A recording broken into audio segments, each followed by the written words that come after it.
All right. What is up, everybody? So we got a good one today. Um, just got to tell everybody like upfront what's happening schedule wise. If you are here for the conquest match between Alan and myself, that will be in 1 hour from now. So we're gonna stream until then. I'm gonna be talking like meta stuff like that. But if you're here for the match specifically, or if you're here for all of it, fantastic. But just wanted to, I don't want to keep anybody hanging on that doesn't that's here for X reason, right? So if you are here for the conquest match between Alan Lau and myself, that will be at in about an hour, right? And that's mainly due to like time zone difference. He is in Hong Kong and I'm in Alabama in the U.S., right? So quite a few hour difference there. So we're trying to make it where he doesn't have to wake up like too terribly early. But for those of you who are not aware what a show match is, it's basically the tournament format for Hearthstone. Basically, what's going to be happening is we are both going to select 4 heroes. Okay? At the beginning of the Conquest match, we each ban one of the heroes the other person selected, right? And that hero is not playable. Okay, so that leaves us with 3 heroes each. Then what happens is you basically keep playing until you've won at least one match with all 3 heroes, which means when you win a match, that hero is no longer playable, right? So if you Briar about to be gone, you're right, Curtis. He's probably gonna clip my Briar if I had to guess, but maybe for entertainment purposes, maybe he doesn't. I don't know. We haven't. All we've done is we've told each other our lineups because I had to make like little graphics or whatever to show like keep track and stuff like that. A little sneak peek of that. It's nothing like too crazy or whatever, but I have a little graphic going right here on the top right.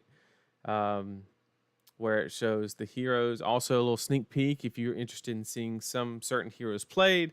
We both selected Briar and Dromai, but the 2 hero difference is I went with Icelander and Lexi. He went with Dash and Bravo. So, and I have a neat little way to like kind of like red the one that gets banned and make the one green after it wins a game and so the reason that we're playing this type of format is it actually adds another layer of like strategy as far as like when you bring in certain heroes, right? For example, let's say I'm ahead in the series, right? And I only have one deck left that is one deck left that that I can bring into the pool, right? He can tailor his like sideboarding strategies, or not really sideboarding strategies because the decks are kind of like locked in, but like he can bring in the hero that has the best advantage into that hero to secure that win and then try and fight the last one, right? So, it'll definitely be interesting. You know, I don't think anybody other than Alan has done this. I think he's done it on his channel. He's a part of Team Blue Pitch. So if you're not subscribed to them, head on over. They produce content as well. They're just now recently really cranking out some videos. They always put out great stuff. Some of the best players I've ever met come from that area. So show them some love, check out their videos, and I promise you'll learn a lot. Some very good players. Alan Lau is 30th in constructed ELO in the world. So he's easily a top 50 player. He got 9th at Worlds. He went undefeated day 1 of the Pro Tour, went undefeated day 1 in the Singapore Calling. He top 8'd the first Singapore Calling. So he's just an overperformer, right? And he's team captain of Team Blue Pitch. So, like I just said, that show match will happen in roughly an hour, about 55 minutes. Is when the Conquest match will happen. For the hour before the Conquest match, I'm just going to be talking meta, my testing process for Nats, where I'm at, what I think is going to happen. Just kind of catch everybody up on that to kind of buy some time. Like I said, the time zone difference is huge. Got to give Alan some time to wake up, get his coffee if he's a coffee drinker. I'm not sure, but we gotta make sure he's up. We don't want him playing games at like 6 in the morning. So, like I said, the Conquest match will be in about 45 minutes to an hour. But until then, we're gonna be talking meta, and we'll go ahead and jump into that. Um, who to root for? You can root for both of us, Josh. Luckily, nothing's on the line. I'd be shaking on my boots if it was. Briar about to be gone. That's a fact. That is a fact. So one thing I just wanted to chat about is kind of the roadmap that we are looking at, right? As far as what we're looking at as far as the what's going to be happening in the next couple events, right? So we have the Hong Kong Battle Harden, which Josh and I are commentating. So we will be commentating the HK Battle Harden and the PTI event that follows. Now, this Battle Harden is the exact same format as Salt Lake City. So it'll be a Blitz Battle Harden, but the PTI event will be Classic Constructed. The only difference is they're doing it the normal way where the main event is before the PTI event. Unlike Realm where they did it the opposite way. So if you're in the US, late Friday night, the Battle Harden will begin. And then late Saturday night, the PTI event will happen, which is Classic Constructed. Now, what I can guarantee you, what I can absolutely guarantee you is that PTI event, I promise you, you are going to want to be there. Just surely off the fact that, like I said, it's some of the best players in the world. And I'm not talking about like just one or two. I'm talking about for the amount of events in that location, there are so many Hong Kong players in the top 100, top 50 of both sides. I mean, they're just very, very good players. So if you're trying to get an idea of what's going on in the meta, you're not going to want to miss that PTI event that is happening this Saturday night if you're in the US. After that, exactly 1 week after, so like I said, Josh and I will be commentating both events in Hong Kong, okay? After that, we'll have Battle Harden Atlanta, okay? Now, this is a big one. I will be at this one, so if you do plan on going, please say something. Please say hi. I love interacting with people and getting feedback on the streams. It's the absolute best. But I will be there. That'll be our last bit of data for, that's our last data point other than Talshar data. That's our last data point is Battle Harden Atlanta, which is a classic constructed Battle Harden, if I'm not mistaken. It is, and the PTI event afterwards is also classic constructed. So we get two sample sizes there instead of just the one in the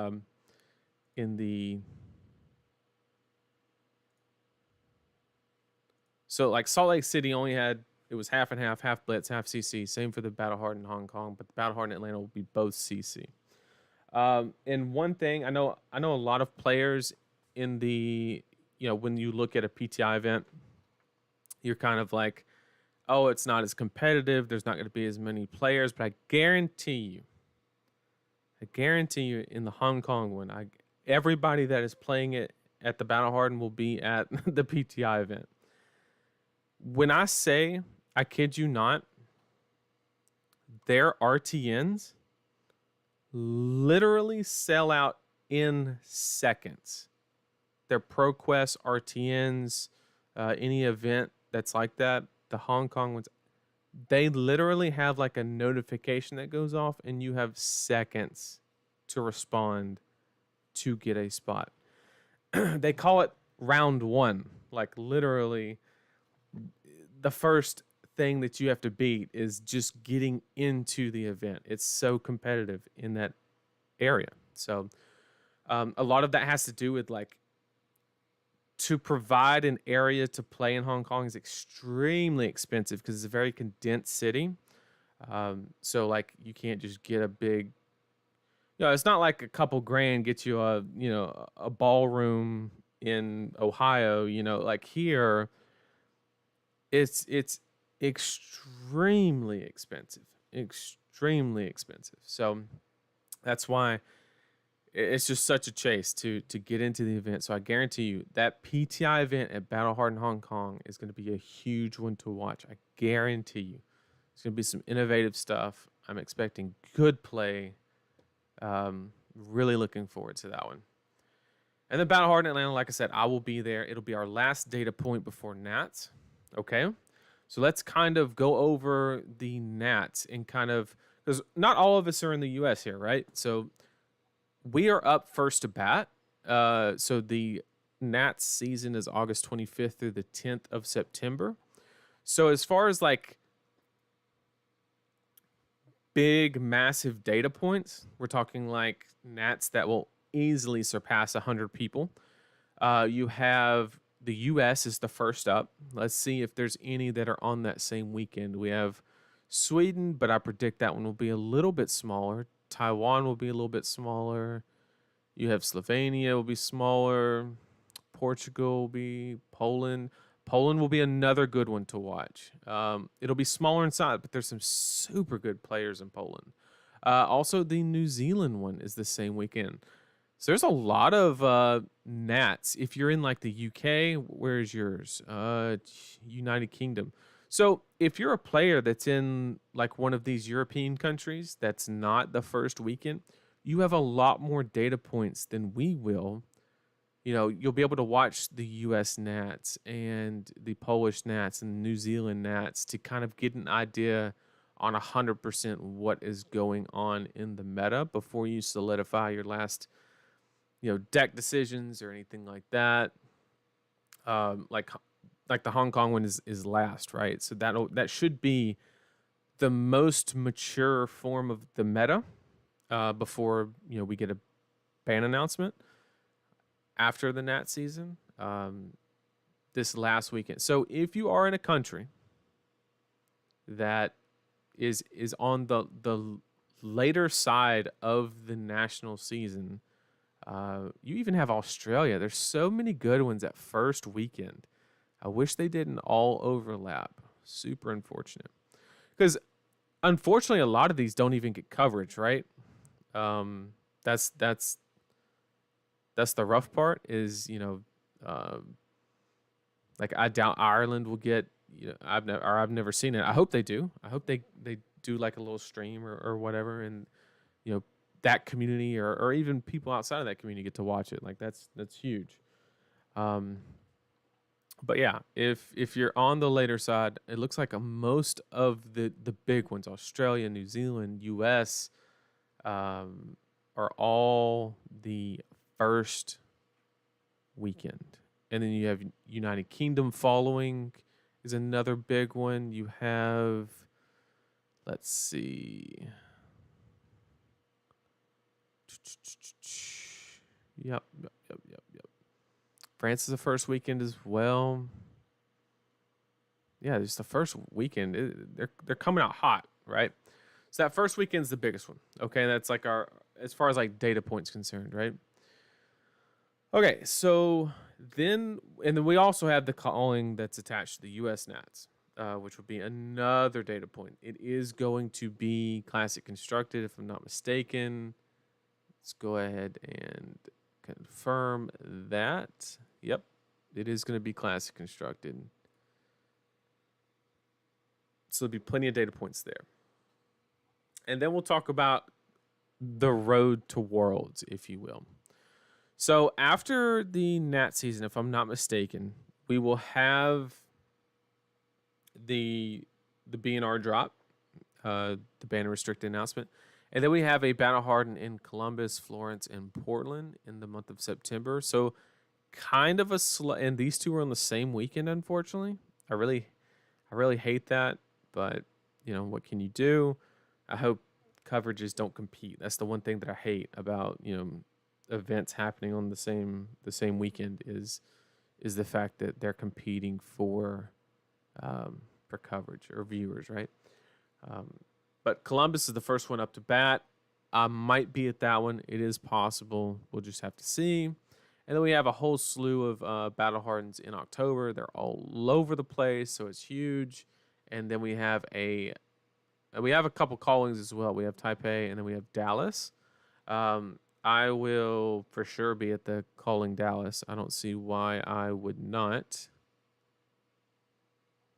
Yep, I'll definitely be at calling Dallas. And then we have the Worlds in mid-November, and we have another calling in Australia. So let's talk. Like I said, if you're just tuning in, the Conquest match will be happening in about 45 minutes or so, maybe a little bit less. Just waiting for giving Alan some time to wake up. It's very early over in Hong Kong. I think it's like 8 in the morning. I don't want him jumping like right out of bed playing Tao Shar games, right? Although he probably does that anyway. But so yeah, let's talk about just where I'm at in my testing process with the meta, what my thoughts are. So we obviously had we've had what, two battle hard. So we're just talking classic constructed right now. We've had two battle hardens and a calling, and then a PTI event. Icelanders won every single one of them, and I don't know what. I don't know why. I don't know why.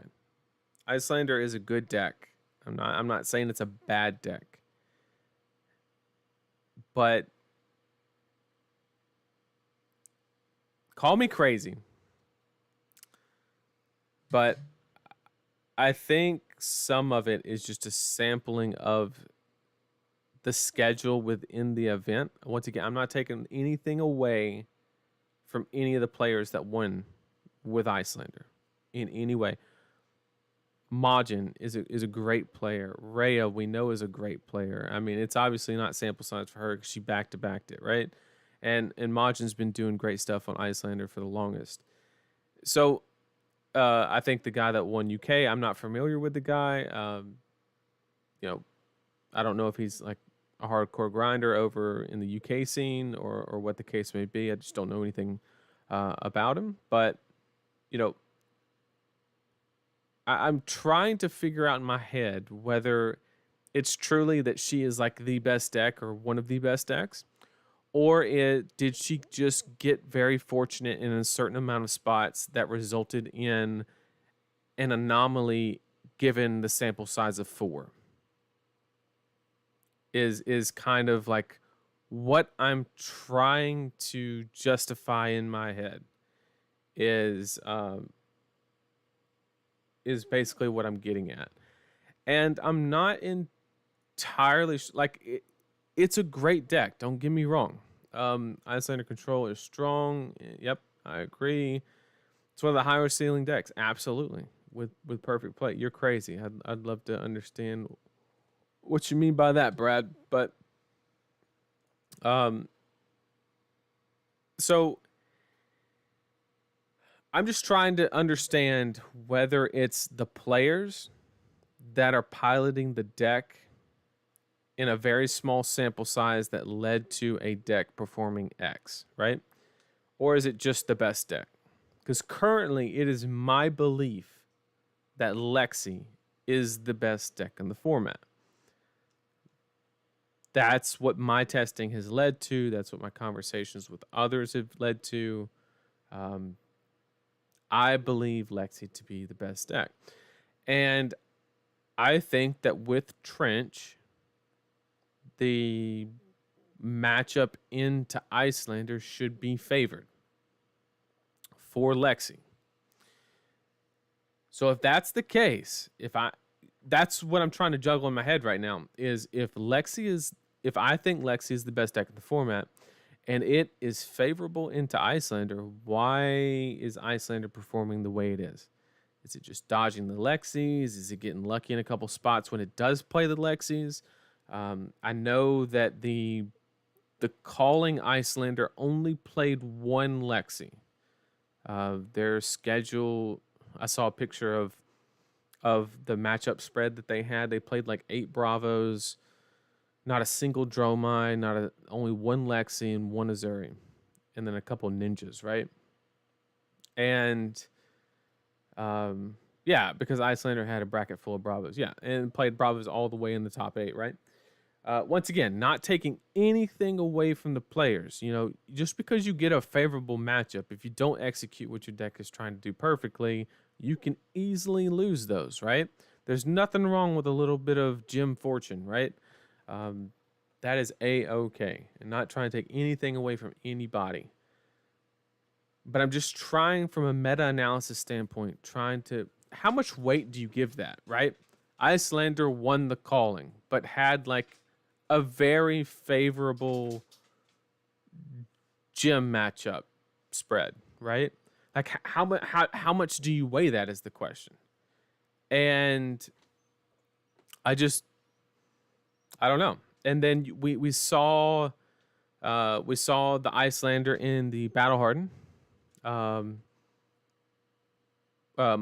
Bay, the PTI event. Majin Bay was playing the Dromai in the top 8, the quarterfinals. The Dromai opponent had lethal on board, and I hate to say it, but gave Majin the win.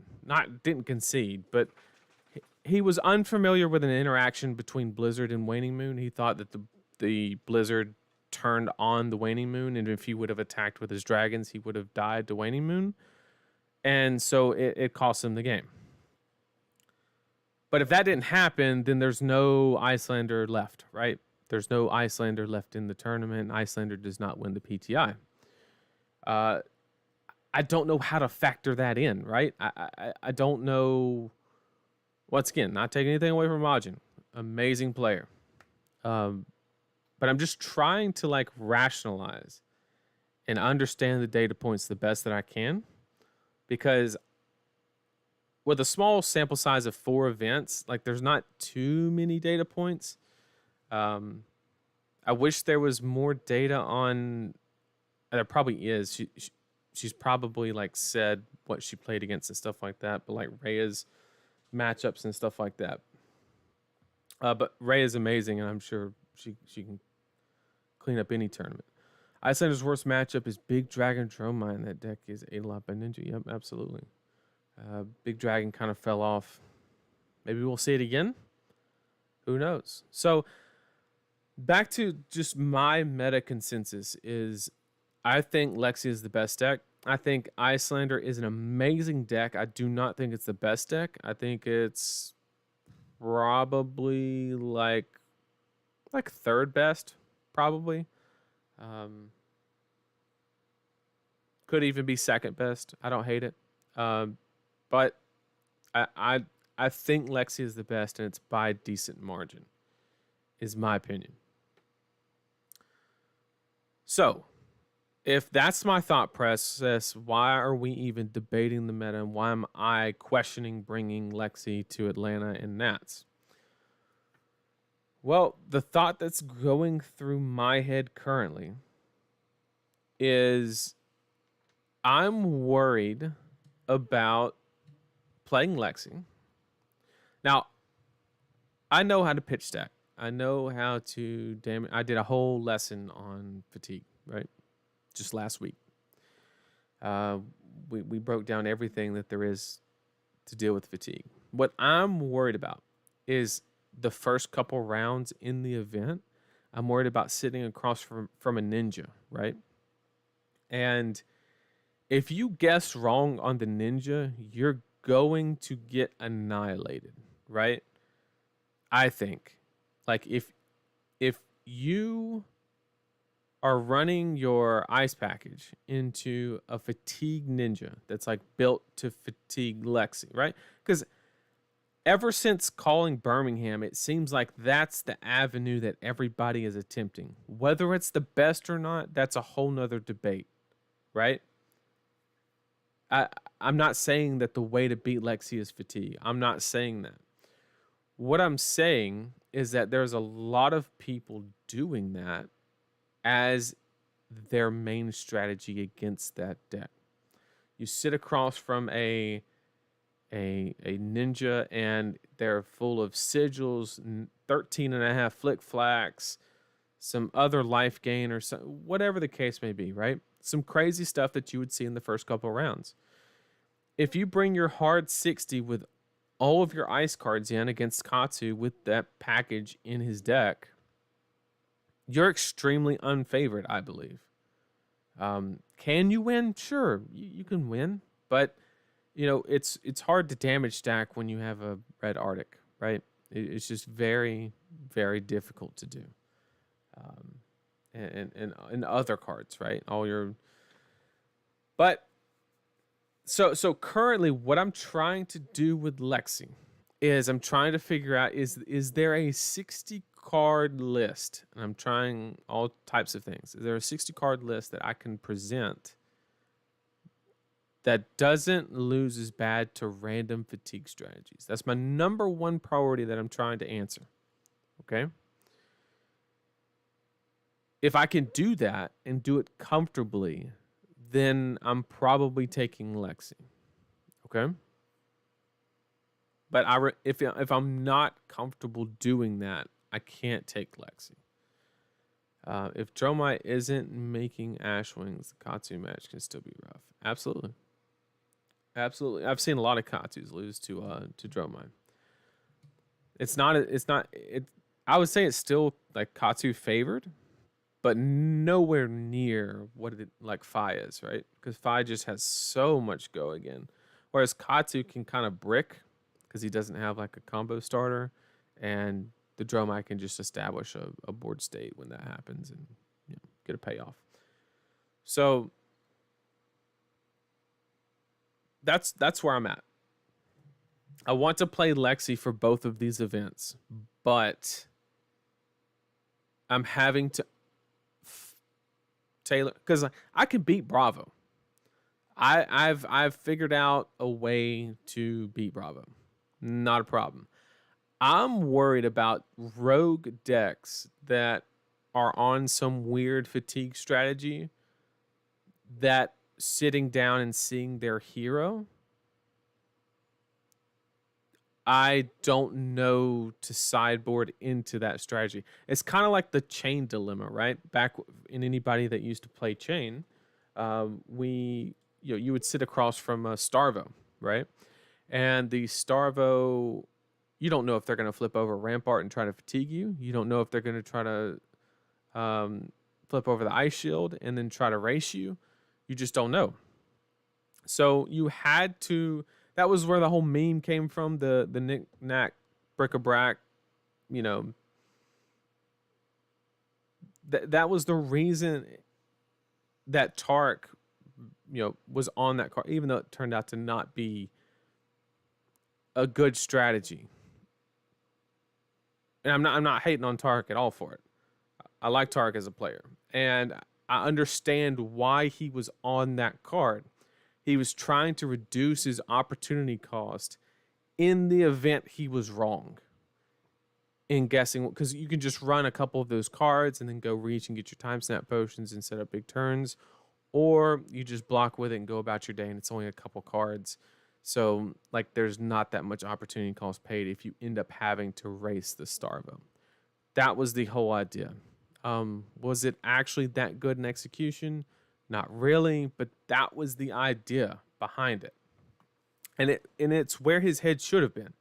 It was he knew what he needed to solve with the chain, and he was attempting to do it. Was it perfect? No, but it was a great, the avenue was there. It turns out you just needed 3 more belittles, and that's what Pablo did. So hats off to Pablo, and he ended up taking that down. But one more reminder, 30 minutes from now, we will be starting the Conquest match with Alan Lau. Due to time zone difference, got to give him a little bit more time.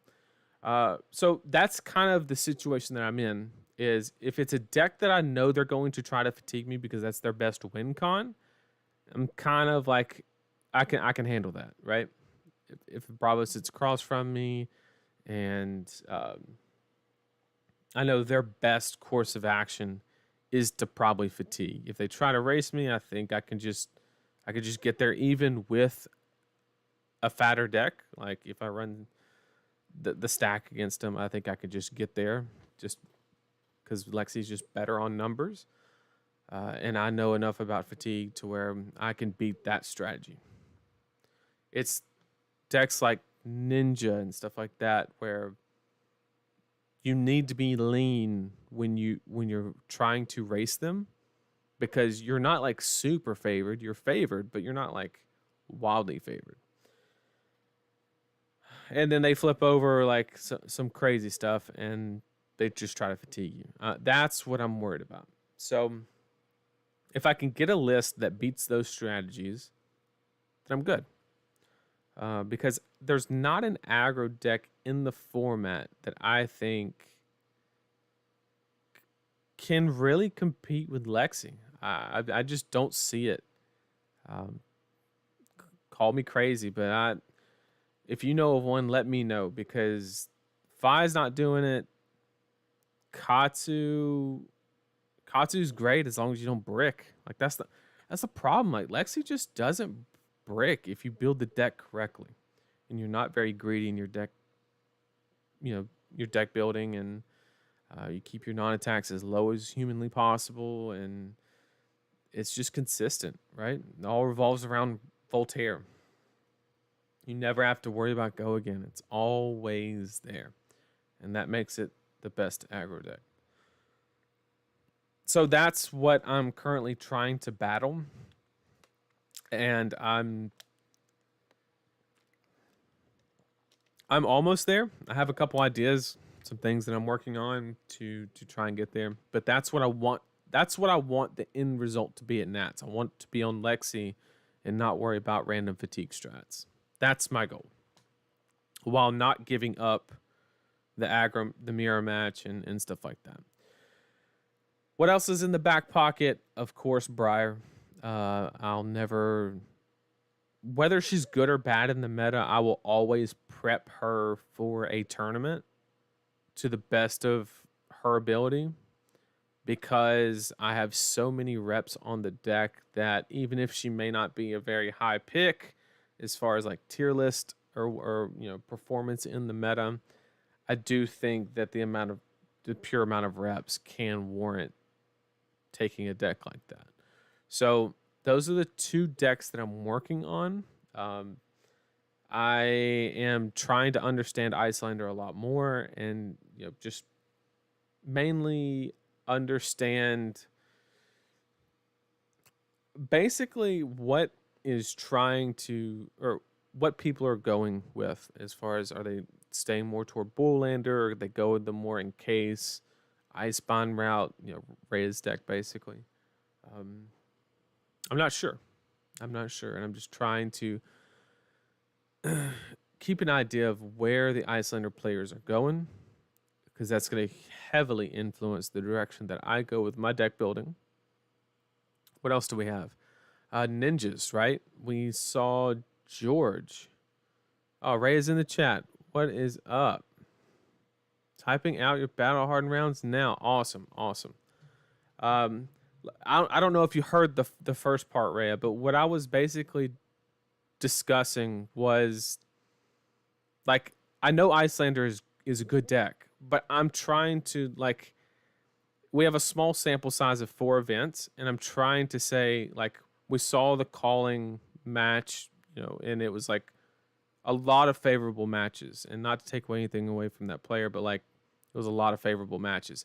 I'm trying to apply the right amount of weight to to that win, and then like we saw Majin in the Dromai game.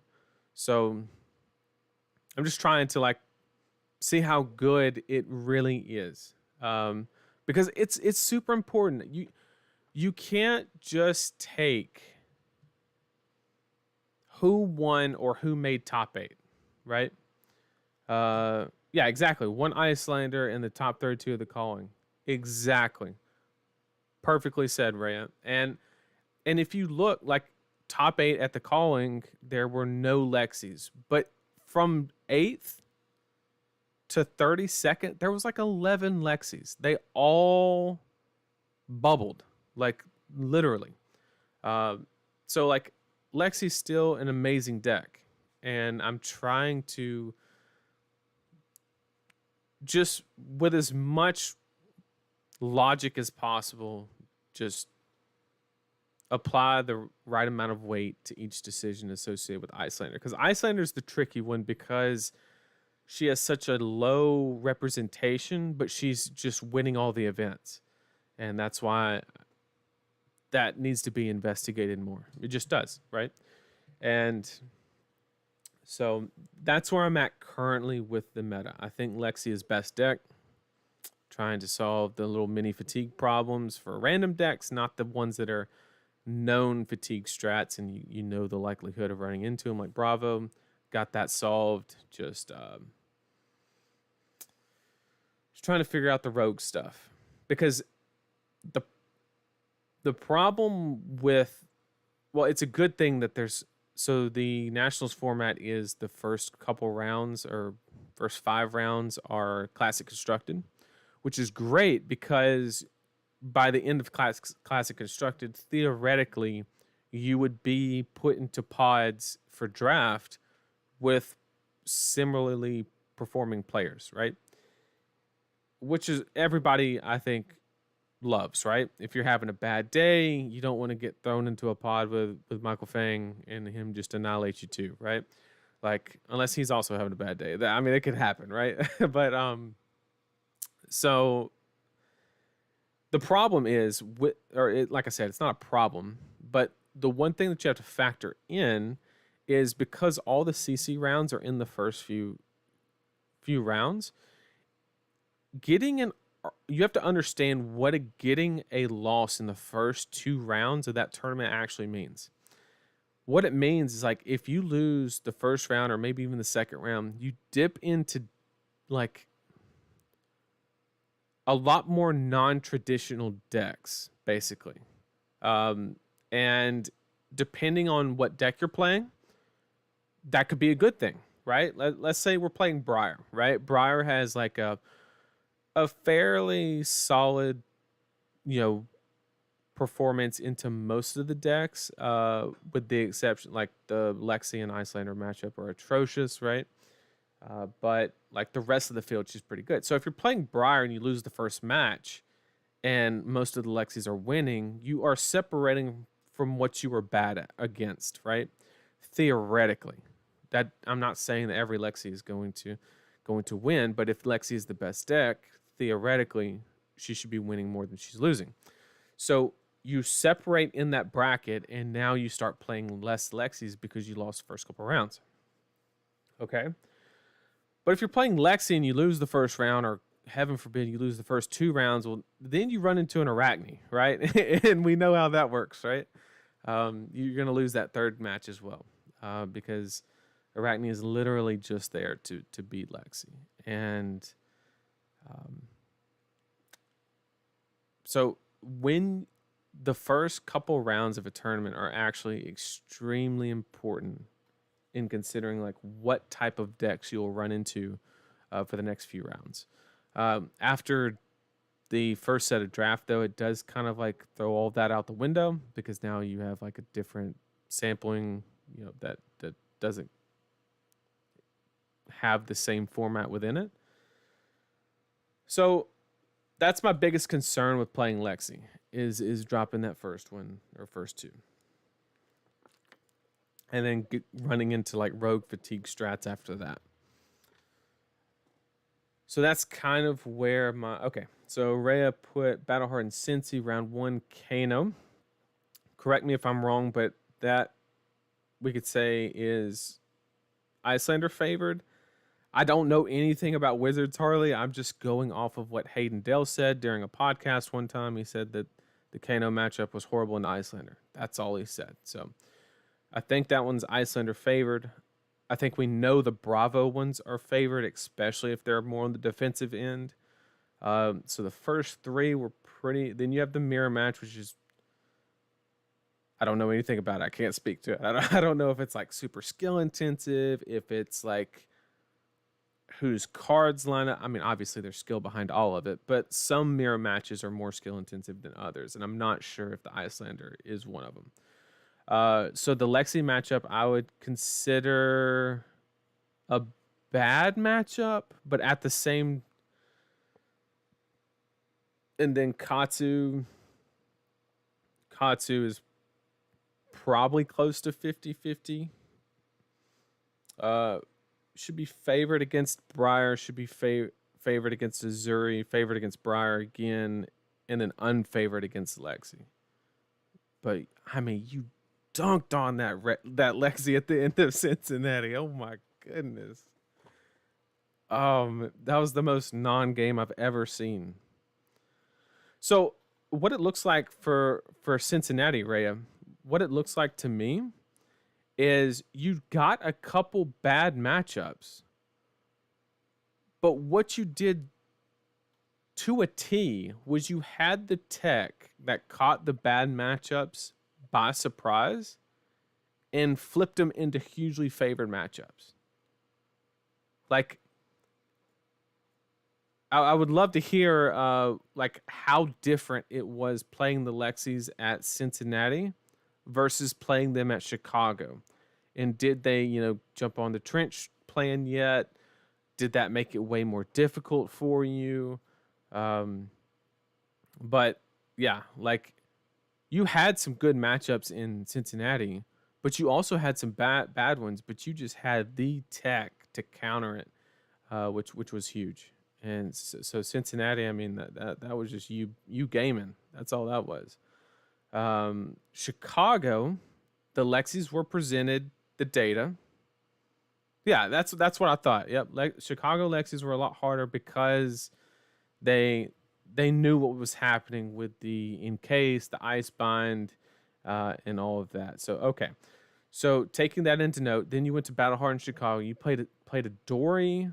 I would say that you're probably slightly favored into Dory. Viscera is pretty favored. In Chicago, you should be unfavored into Lexi, then favored into Kano, then another mirror match, unfavored into Lexi. I think you're unfavored into Dromai, both Dromais. And I don't know anything about the Levia matchup. You'll have to tell me whether you are what the spread is on the Levia matchup. But in Chicago, once the Lexis knew what was happening, it looked like you were 50-50. Like you had half good matchups, half bad matchups. So you're just the shit with a bag of chips is basically what it means. But I know nothing about the Levia matches. I'm just not familiar with that one.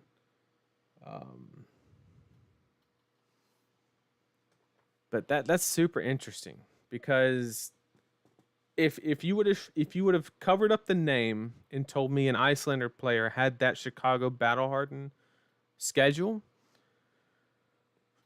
I would say that they didn't make top 8. Right? 2 Lexis. Kano's favored. Let's see. first two are favored. 3 of the first 4 are favored, so you got good tiebreakers. So maybe you eke in there and you just cleaned up. But then you got through 2 Tromize at the end. It's huge. Levia matchup is weird. I think it's pretty favored for Icelander, but I've heard a lot of top Levia players say it's pretty favored for them. Okay, so just the Dromai effect where everything's favored basically. Yeah, I'll have to take your word for it because I just don't know anything about that matchup, to be honest. I know some people were running like crazy tech, like Channel the Bleak Expanse. I don't think the card's good enough, but people were running it to shut down like Blood Rush Bellows and Art of Wars and stuff like that. It's cute, but like how long is it sitting in Arsenal to actually execute that value is the question. Classic, your standard 90-90 match. Yeah, I don't think the card's good either. It seems way too situational. The only time that my mind's been changed on that is one time I played against an Icelander and I played Tome of Harvest, and they enlightened me of what that card did, and I did not draw my 3 cards, and I just lost the game. But yeah. Oh yeah, and the fact that it's symmetrical. That's a great point. So you literally, while it's out, if you play a cold snap or whatever, you can't draw. Like it's so. But let's be honest, Rhea.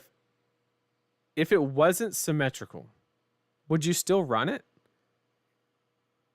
It just seems too situational. Like, what's the opportunity cost of sitting on that in Arsenal to be able to execute it when they play a certain card? Oh, really? Instant 3 of. Wow. Okay. Is it just because like Blood Rush Bellow and Art of War is such a... Oh, that's a good point. You don't have to sit on it if it's not symmetrical. Okay. So you're just playing it more like channels, Channel Lake Frigids, just jam it out. But is it really being disruptive? Like Channel Lake Frigid, unless the opponent just blocks out, doesn't have a hand, like it's always worth a certain amount of value. But nobody's like always revealing cards, drawing cards. I forget the third thing. Reveal, draw, or search? Like, I don't know. Maybe it's just a card that gets like heavy sided in and out kind of thing. Like you play against Katsu, it kind of turns off his hero ability, things like that. But yeah. Clarify, not main board. Yep. So heavily sided, and then yeah. Absolutely. That makes perfect sense. So what you're saying as a non-Icelander player. Oh, and Rhea, I don't know if you know, but for the Conquest match that's happening in 15 minutes, I've selected Icelander as one of my heroes. As you can see on the top right corner, the bottom row of heroes is my pool, and then the top row is Alan's pool. And so if you want, you get to see me fumble playing some Icelander, playing some C-tier heroes.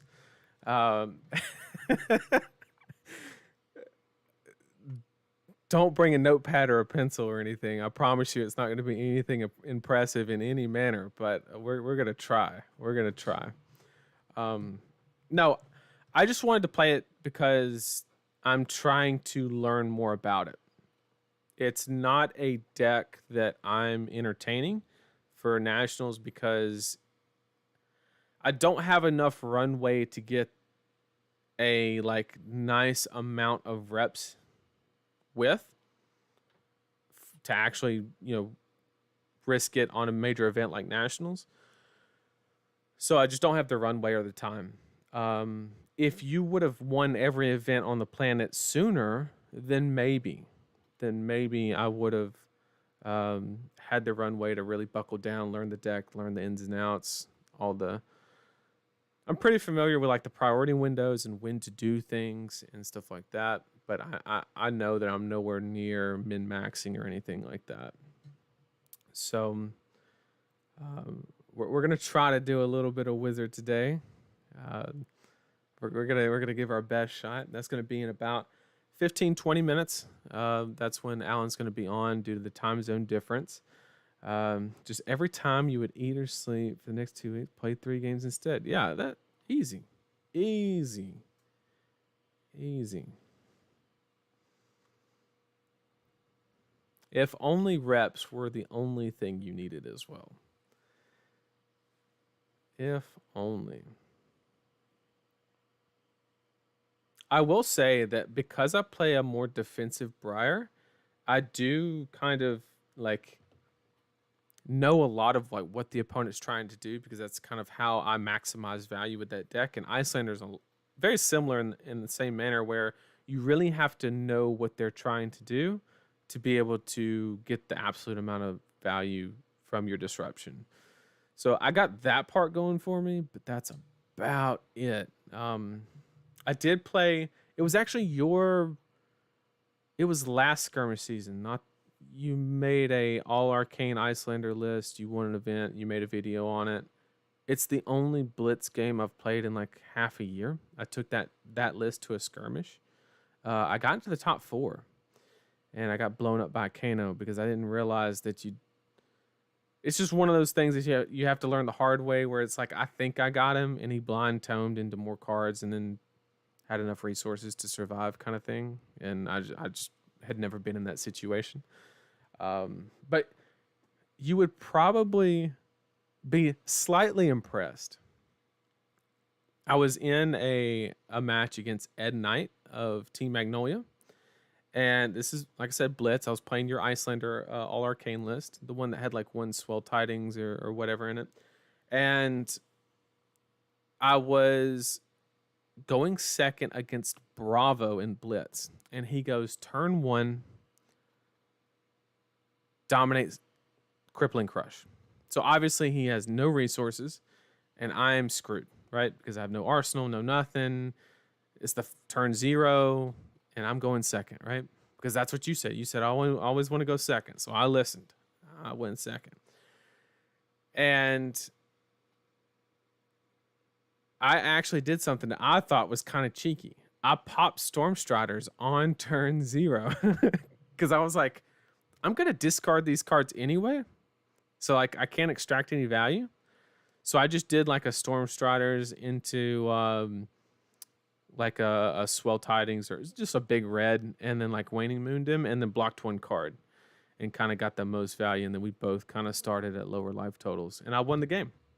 So I got dominated crippling turn 0 and won the game because I popped Stormstriders. So it's like the only decent wizard play I've ever made.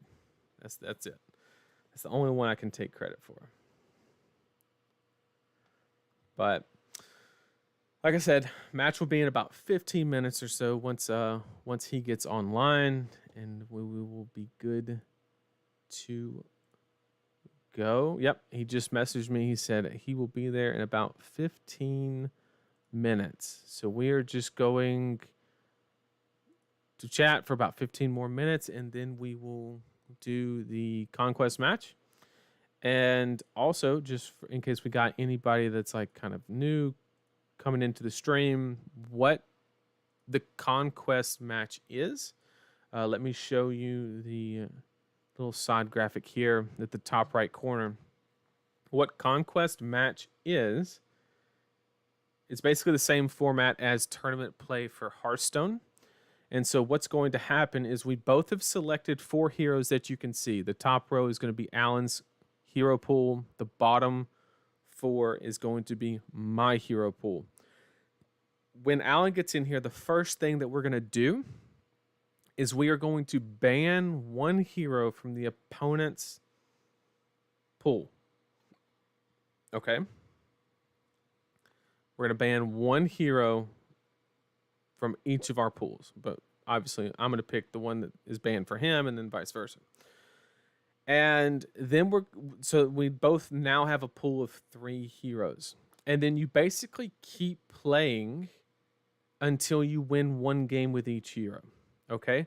So what this does is it adds another layer of strategy. So let's say that he bans my Lexi, And the first match, I play Briar into Bravo and I win, and I ban his Dromai. Okay, so that means his Dromai is gone, my Lexi is gone because of the ban, and then my Briar beat his Bravo. So I can no longer play Briar. I can now only play Icelander and Dromai, but he can still pick from his 3 remaining heroes. Okay. Now, what that does is that allows him to look at what is left in my hero pool and make his next selection based off of that.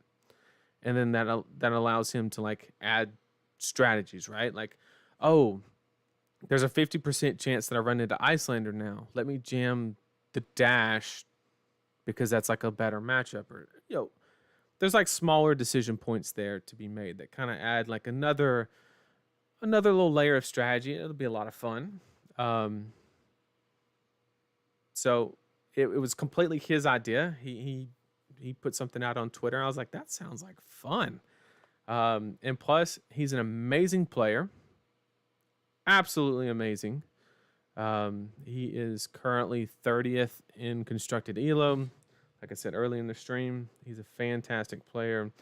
And he is the best dash player that I've ever seen. Not taking anything away from any other dash players. He just, if you've ever seen any of our tier list, okay, you'll notice one thing, that we typically put dash at a higher level than most other people. And it's because of Alan.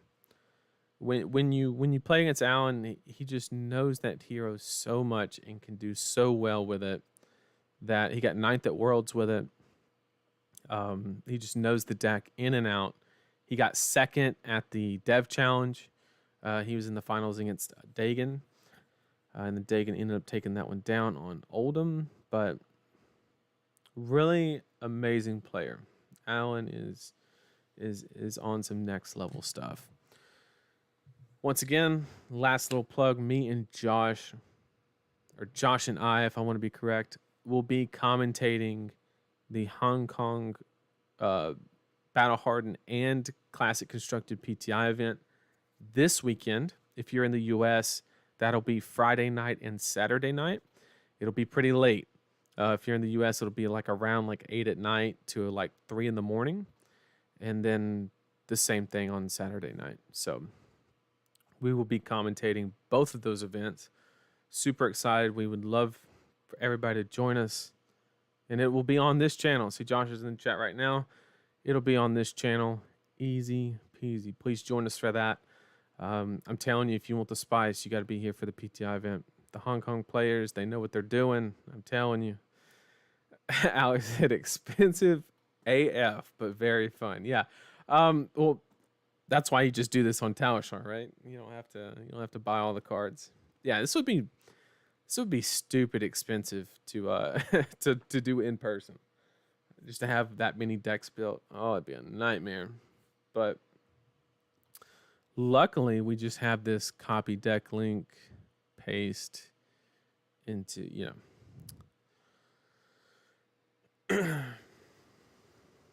Oh, and also, Rhea, if you're still here, you'll see the Icelander list.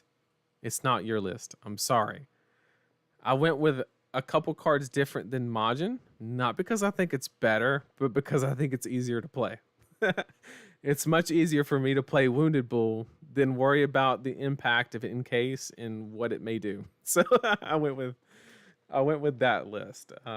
Not because I think it's better, but because I can play it better, basically.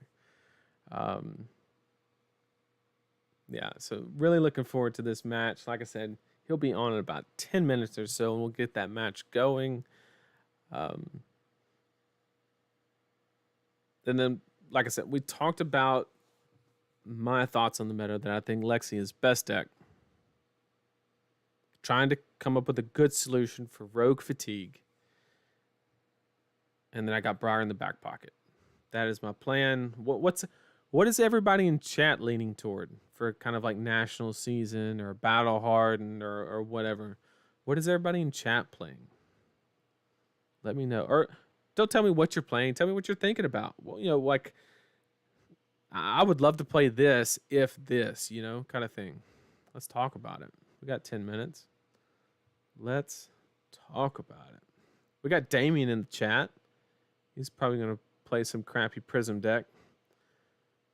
We've been giving Damien a lot of crap. He's doing the same thing that I'm doing with Briar, right? He's a big illusionist player, and he's trying to make it work. It's not going so well, just like my ventures with Briar in the exact same boat. And yeah, I respect him for it, but sometimes you have to know when to walk away. But don't take that advice from me because I've never been able to execute on it. Lexi is the best. We just need to practice you into random decks trying to fatigue you. Absolutely. I agree. I need a lot more reps. I completely agree. Control dash because I'm a one trick and it's unhealthy. Hey, I respect it. Control dash. I played one at the Battle Hardened, actually. I bricked 3 times and almost lost the game. But I ended up getting there. It was the dash player that got 9th at the Indie Calling. Really solid player. I am testing between Lexi and Icelander at the moment. It feels like it's a meta call for what people are teching for. Yeah, and like that's the interesting part, right? I think Lexi's the best deck. But Icelander has been winning every event. So like if people have tech spots, are they spending it on Lexi? Or are they spending it on Icelander? Like I don't know. Right? I don't know. Prism not stonks. That's a fact.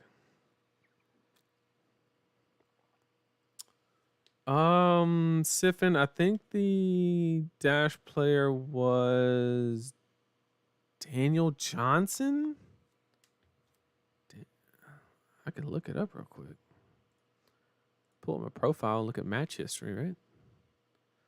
Let's do that. I'll tell you in just 1 second. Battle Hardened.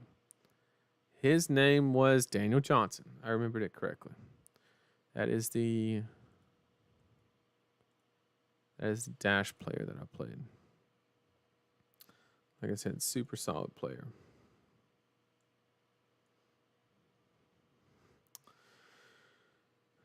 Azuri because it beats Lexi and has good matchups against most of the meta. I mean, I don't hate it, Chris, right?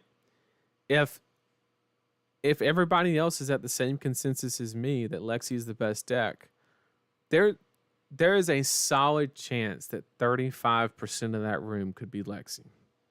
I know that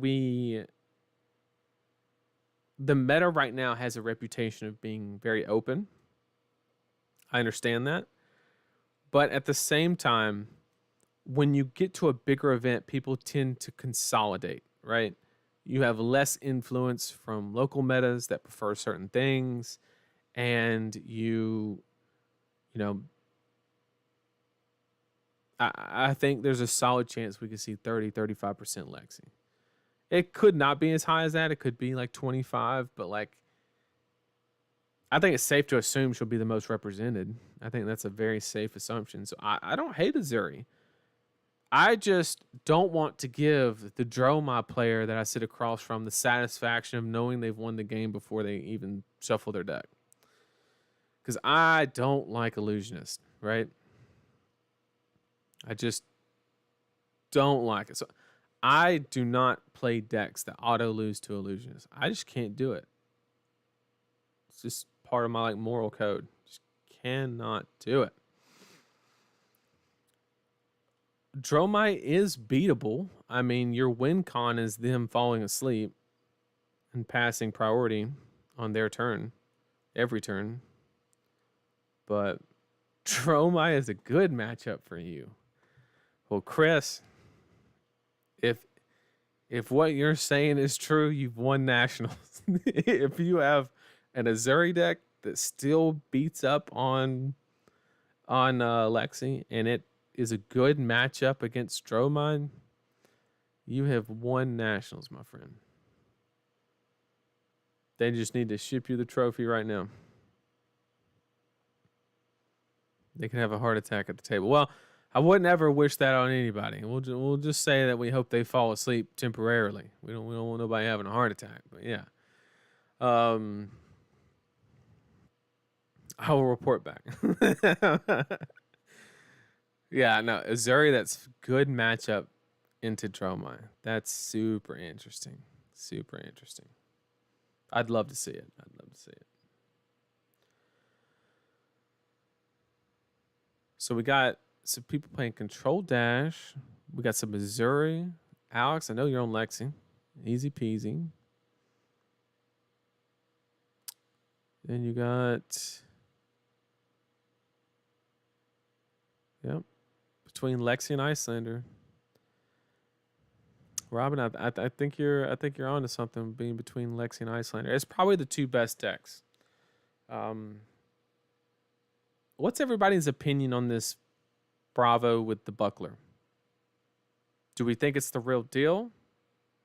Do we think it was like a nice element of surprise and did really, really well, and it like won't do as well? What do we think?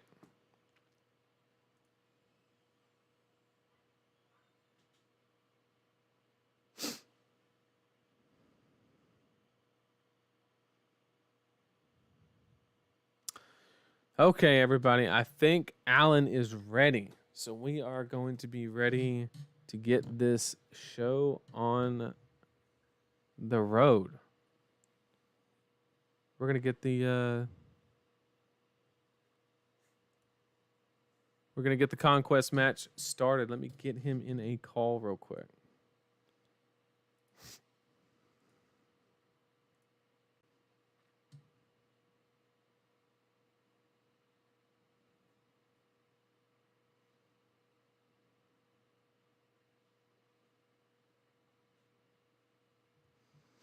Hey, Alan, can you hear me?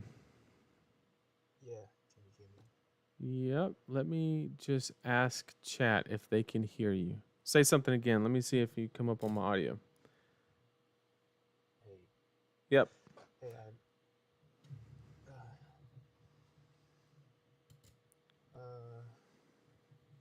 can they hear me? Yeah, chat. Just let me know if you can hear Alan. Just as a confirmation. Just want to make sure. Yep, they can hear, but you're low. I'm just going to turn you up. Okay, you're good. Go ahead and introduce yourself. Go ahead and. Hey, and hello everyone. I'm Alan Lau, and today I will play the Conquest match with Nathan, and I'm very excited about it. Absolutely, absolutely. I am ready to get my ass whooped, but I'm going to make it as difficult on you as possible. That is my goal. So, just before we get going, I'm going to just break down. I'm going to give everybody that's just tuning in a brief overview, just real quick, of what Conquest match is, Alan, and then we will go ahead and start with the banning process and all of that fun stuff. Sound good? Yep. All right. So everybody that you don't know what a Conquest matchup is, it's like the main format for tournament Hearthstone play. We have both selected a 4-hero pool that you can see at the top right of the screen.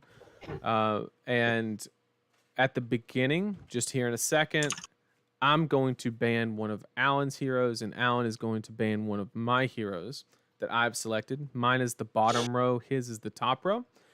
And then that'll leave us each with 3 heroes. And then we will continually play matches with our heroes until we have won at least one game with each of our heroes. So as an example, let's say I play my Briar into his dash, right? And I won.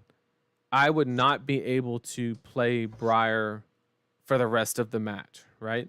Briar would just get a check mark. She's good to go. She has won. But now my only heroes playable would be whatever is remaining. And since he lost with dash, he would still be able to queue up dash into my remaining decks. So you just keep going until you have won one game with all heroes. So let me get caught up with chat real quick. Make sure I haven't missed anything. Okay. So they said that you're good on audio. We are good to go. Okay, Alan. So how do you want to do the ban? You just want me to go first and then you, or what do you prefer?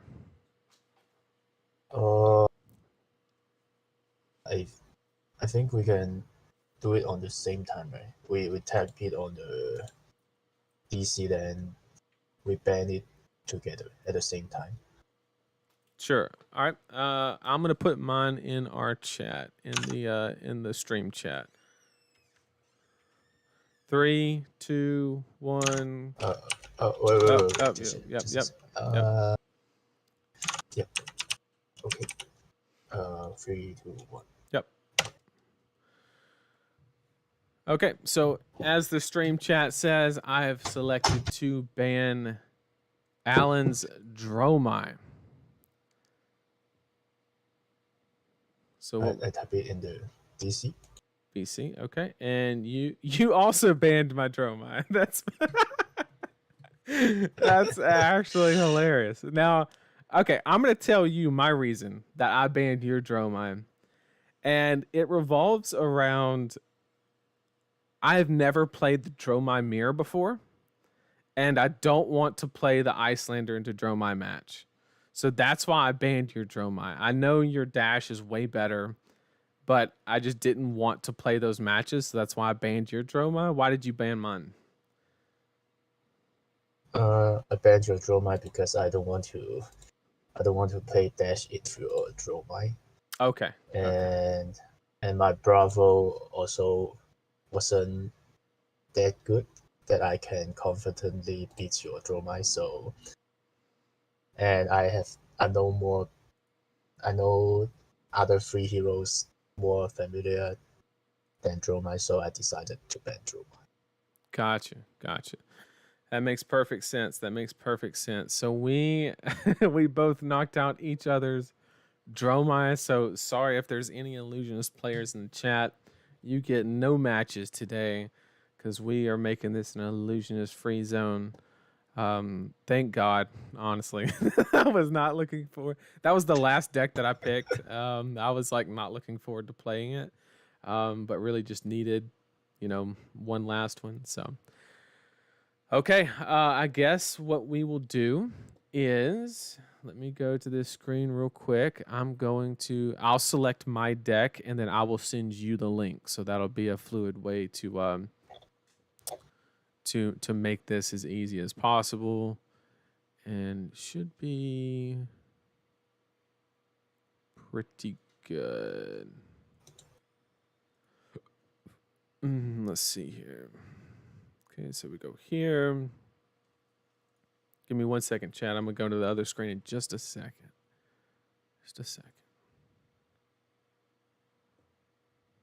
Okay.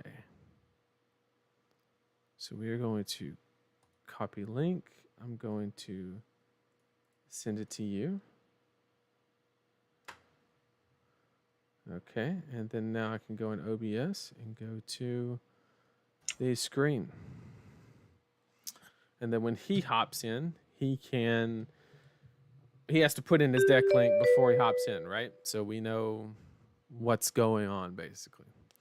Okay, so our first match is going to be Alan's Bravo into my Lexi. This will be an interesting one, to say the least.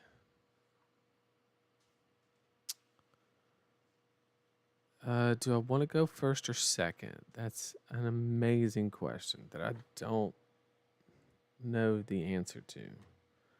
You're probably gonna fatigue me, but I don't want you to start with like pressure. So I'm gonna go second. Makes sense.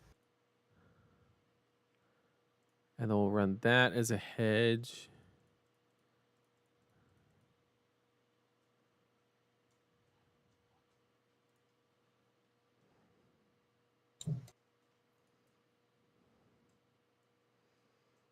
anybody that's just coming in, this is the very first match for the Conquest match, and we both banned each other's Dromai, hilariously enough, fortunately. And the first matchup is my Lexi versus Alan's Bravo, and you actually played Oldham at Hong Kong Nats, right? This most recent time? No, I do play a lot of him in the RTNs. Oh, it was RTN season. Gotcha. Yeah, and yeah, and I think Oldhim is gone. Most Guardians player turn into Bravo, Mm-hmm. and I think Bravo is good. Sure. It's good into Dromai as well because Dromai is very popular. Right. Okay, so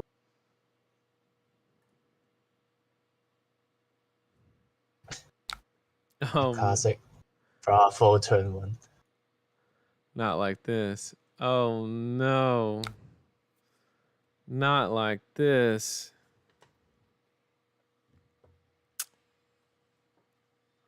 Okay, there's a smart way to do this though. So we can only block with one card anyway. So we go here. We pitch here.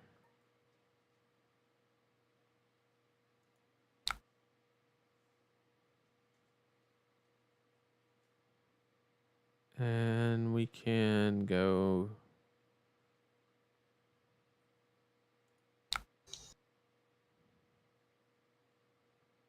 And then we can pass priority there. We will load this one. Okay. That way we preserve as many cards as possible, even though we're taking a bunch of damage anyway. And we get a little bit of an upside.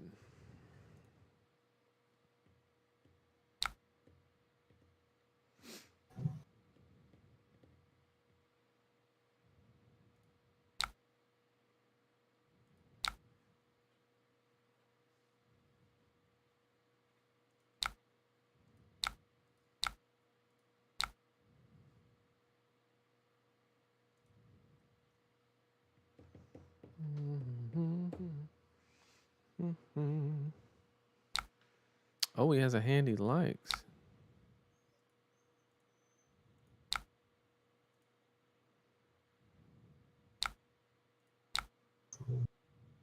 +1.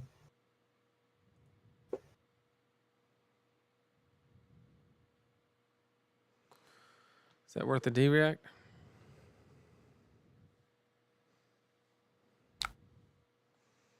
He says not.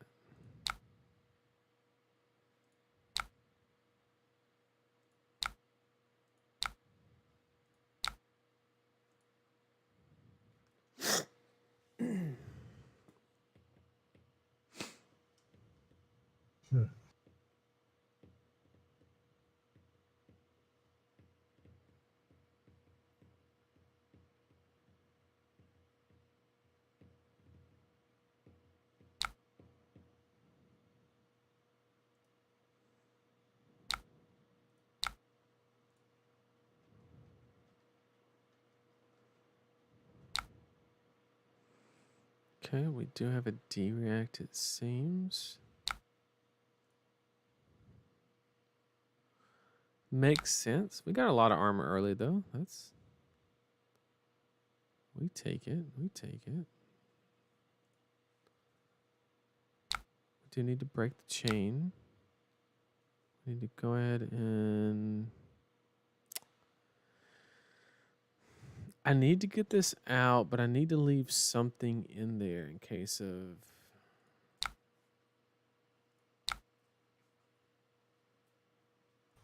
Okay. I'm actually only going to take... Because I need a codex target. I need... just anything. So I'm only going to take 2 arrows.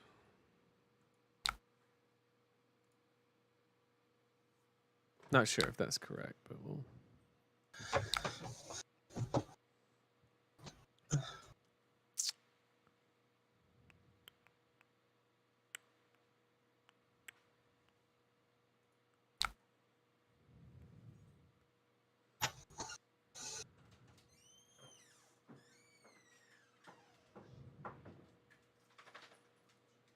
Hmm.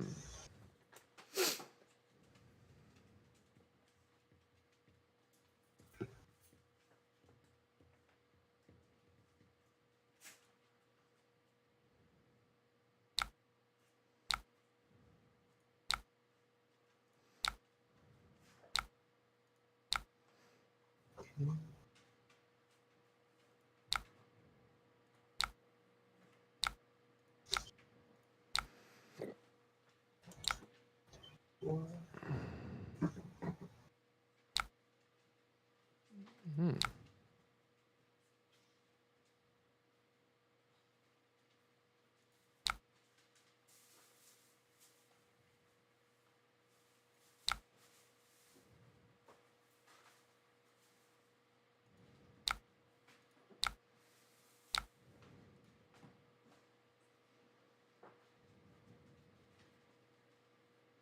Hmm.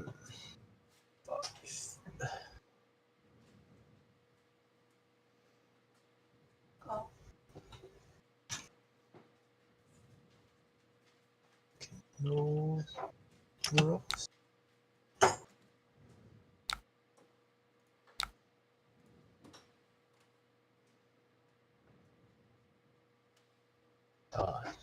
You do have to.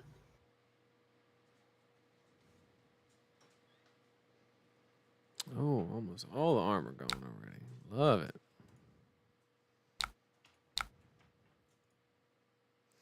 Not the best one to land in Arsenal. We will take it.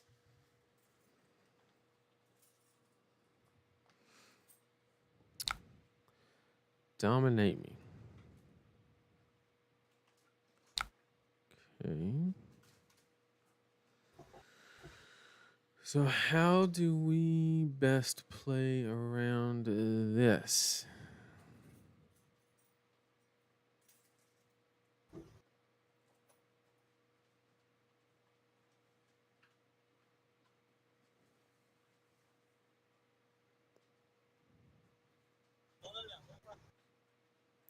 So let's do this.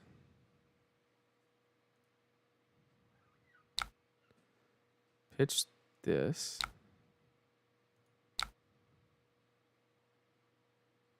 Oh, it's face up. No, not good. Yeah, the trench is face up.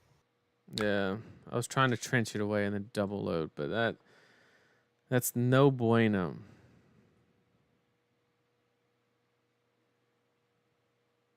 Yeah, that changes the whole thing then, because we need to pitch to. Oh well, it don't matter. We will load here.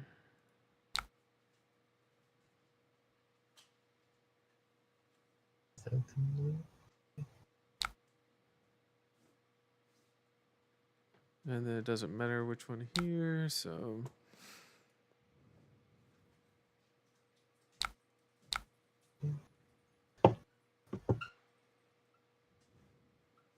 Just need you to draw that all blue hand for me one time.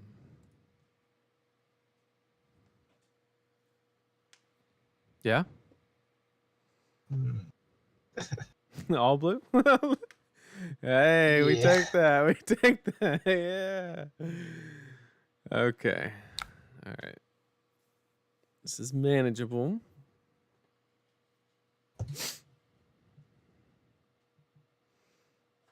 Fire, fire, load, fire.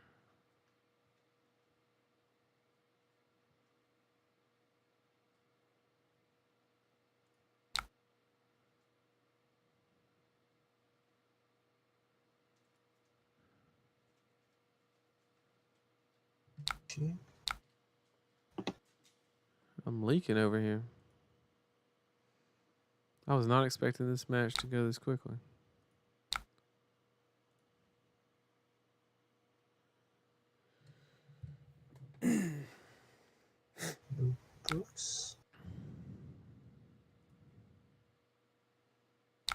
Uh-oh. Alan's late for dinner. Holy shit.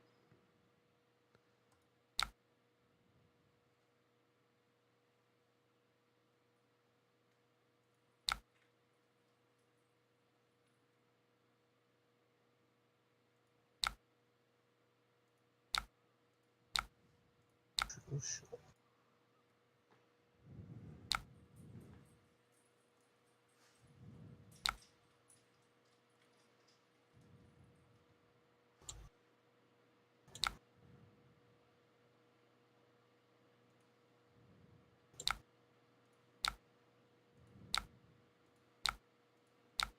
Okay. What?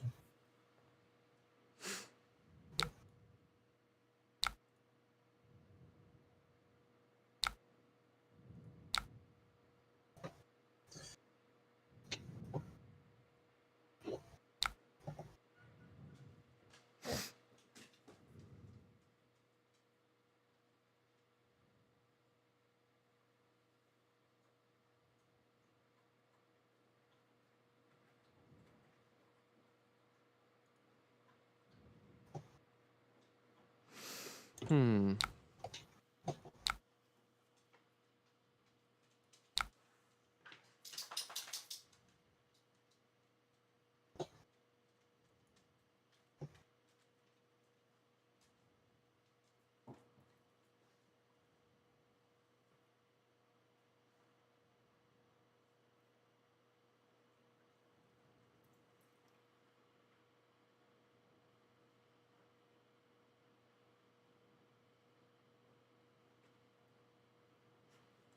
That blue hamstring shot going into Arsenal really messed me up. It's gonna sit forever. I think. Yeah. No, the hands are.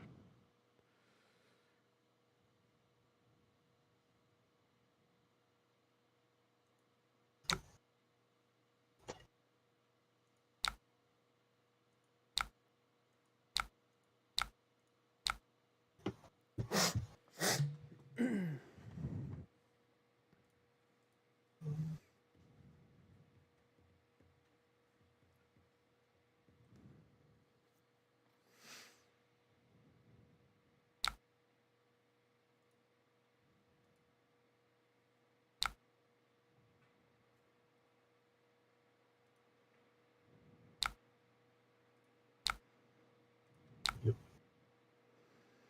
Most depressing codex ever.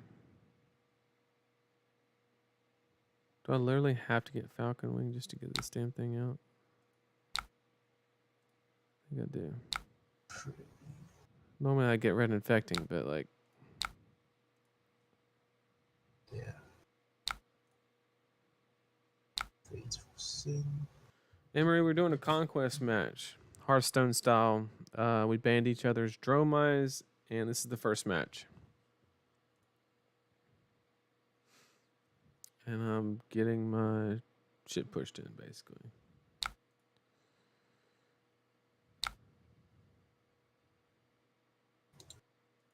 At least we get the Ponder.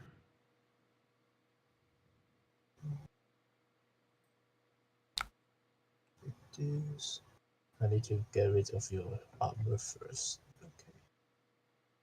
Go for this.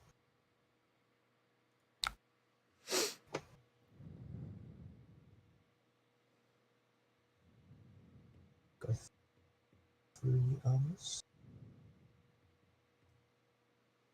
These have been the worst hands on the planet. What am I doing here?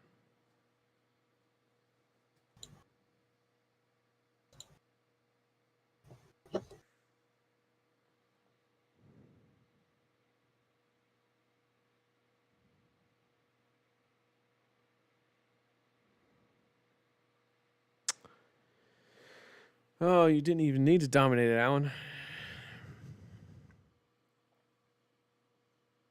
Right.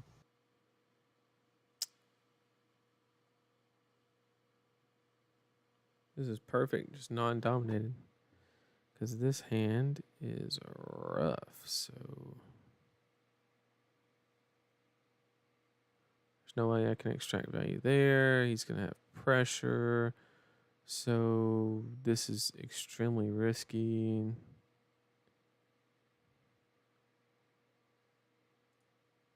So that 100% gets blocked with.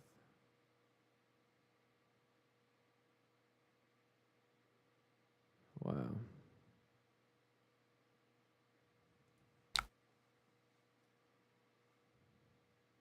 Okay, Death Touch.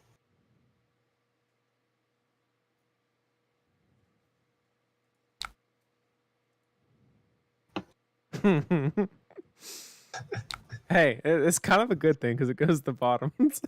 We'll take it. Yeah, We will take at it. least you don't have to throw it. Yeah.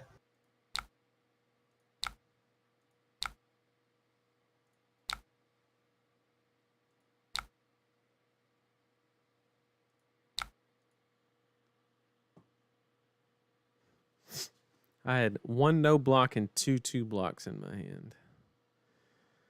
It was not ideal.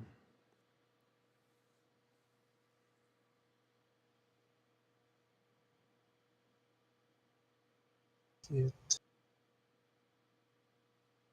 stop your ponder, but is it worth it? I block this. I don't have crush.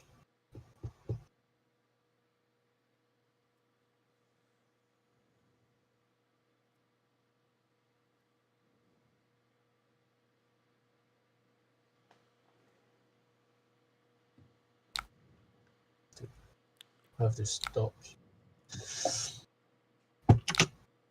your ponder.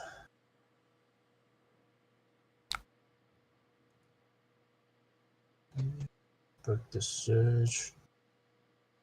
Coming for 8.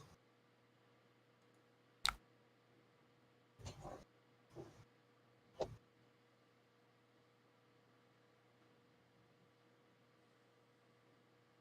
so scared to play this. The way my draws have been. Man.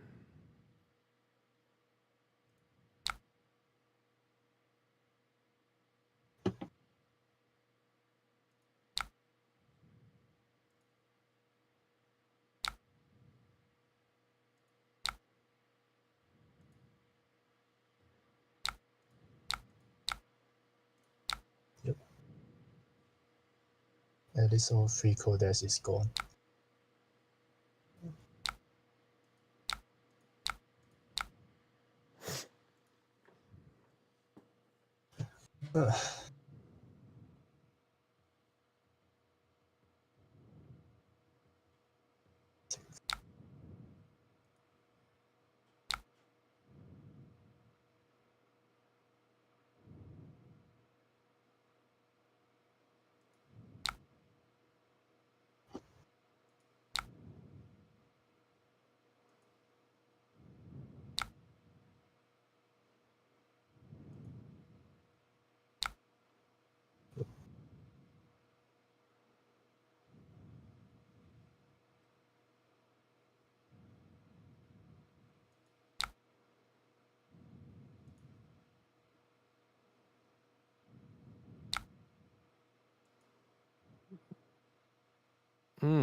Sheesh.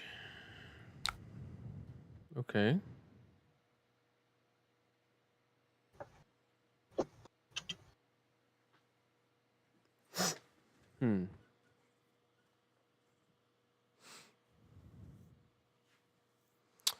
What are my options here?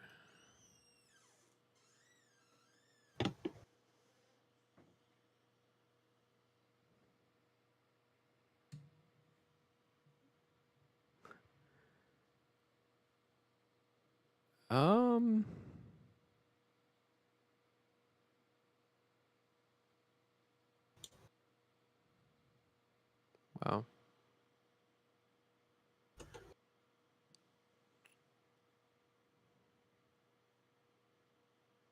There's a play here. I just gotta think of it.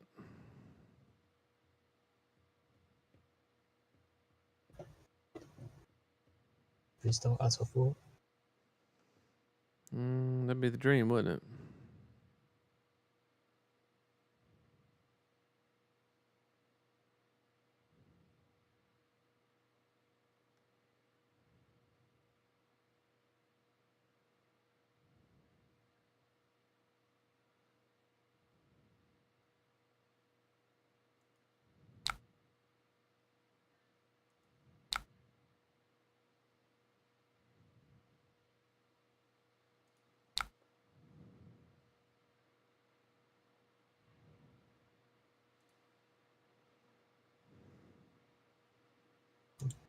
Okay. French.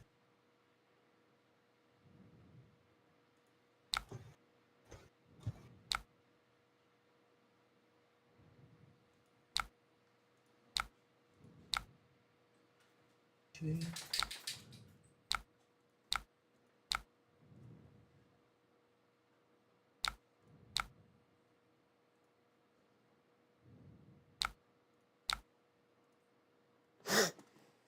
Hmm. 4. Oh, I'm dead. I'm dead. Okay.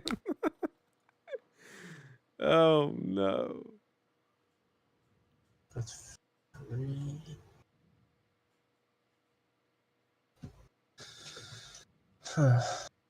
That's 3. Almost.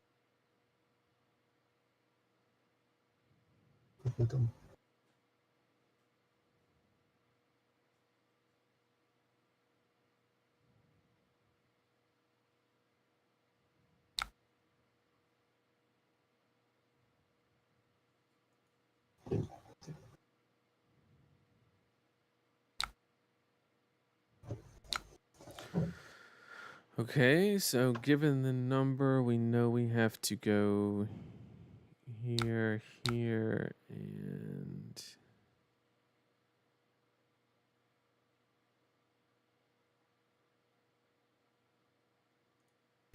we have to give it up.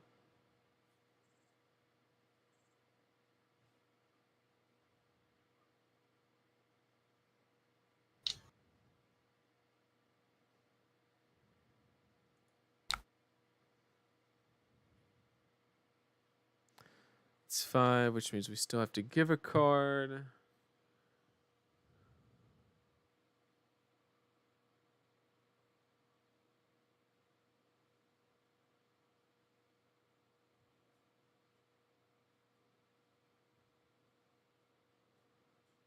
I think this is my only option. God, this feels so bad. This can't be right.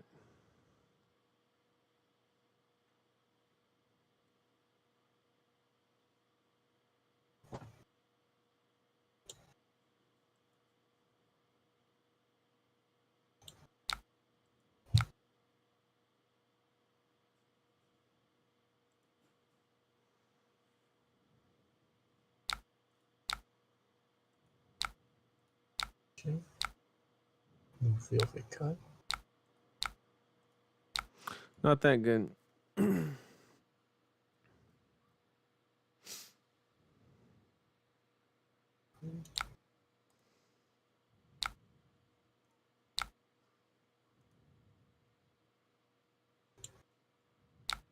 Yep.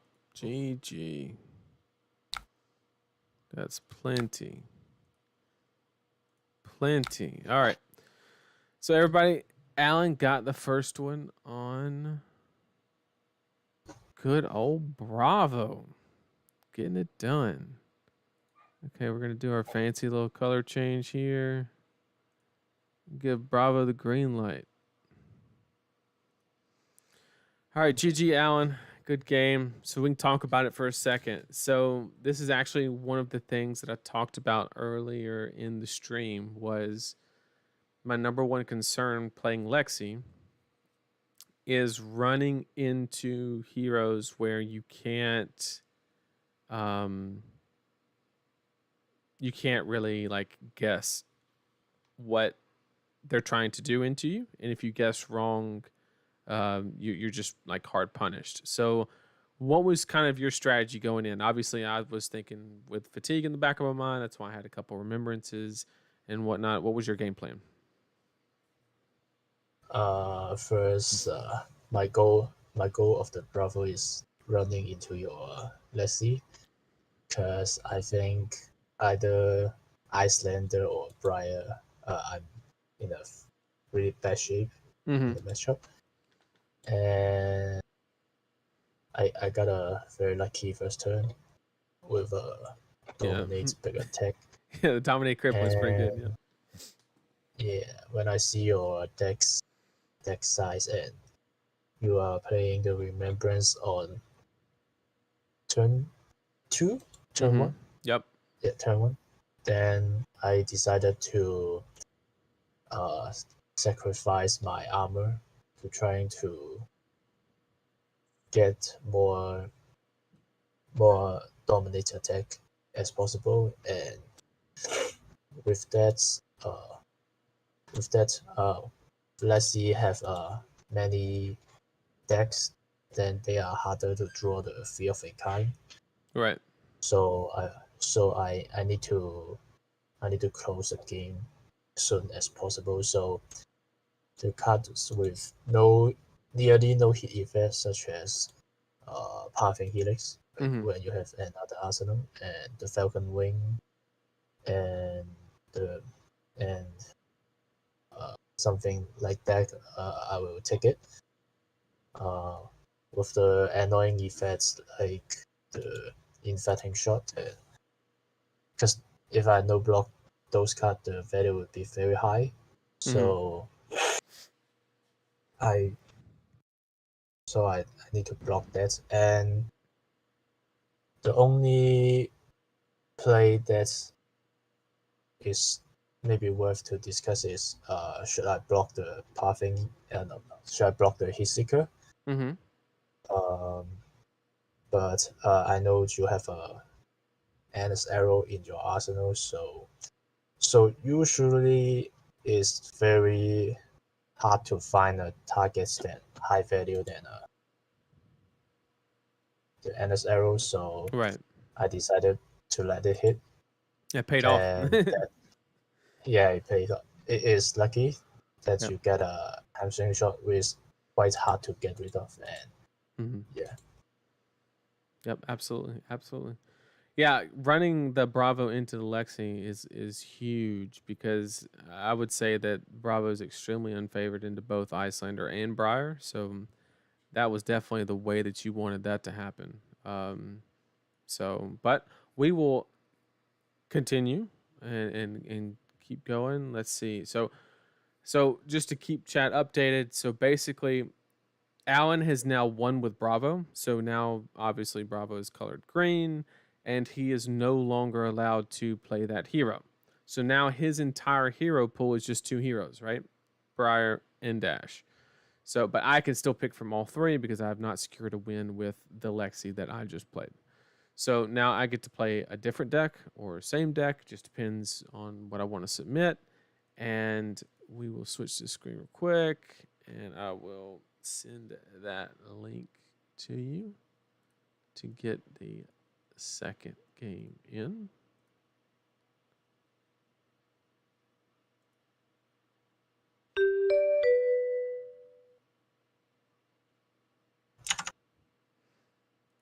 Okay, I'm shooting you the invite now.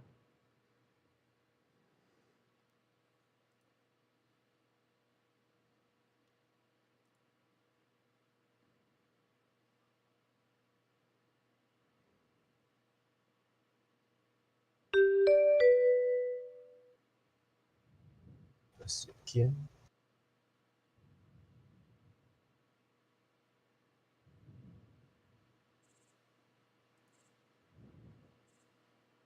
I'll go first. Okay.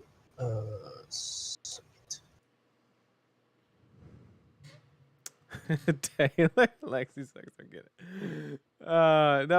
No. We did get turn zero dominated crippling, and then there were a couple weird hands. But Alan did an amazing job by recognizing that he was not going to win via fatigue, and kind of like or early pivoted away from that strategy, which was the best option as far as win con goes. So great job on Alan for doing that. Okay. This matchup is a little bit more standard, I would say. Yeah. I pay 1,000 of this matchup. Oh, that's 1,000 more than me.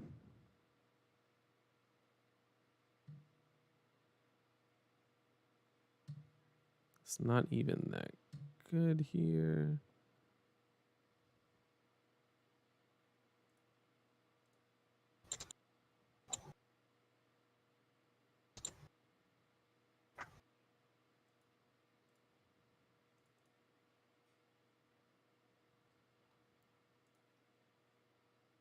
Okay. Ready to go.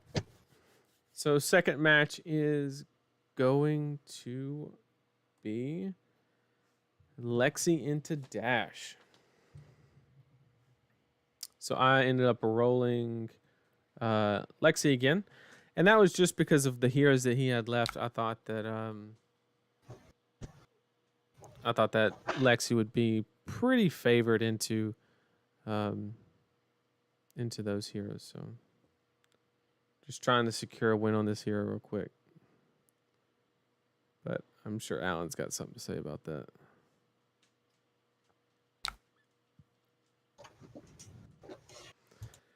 Well, end of turn, we're going to go ahead and just load one.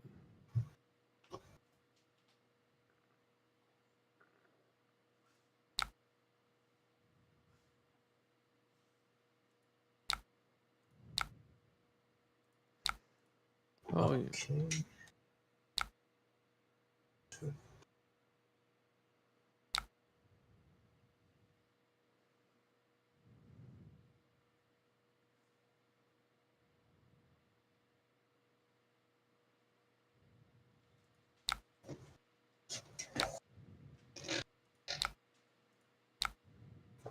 Okay.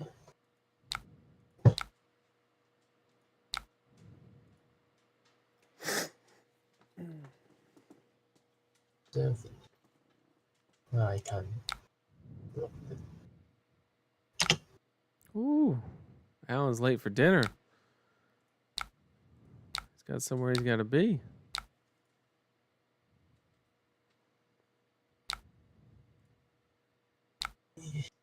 Sheesh.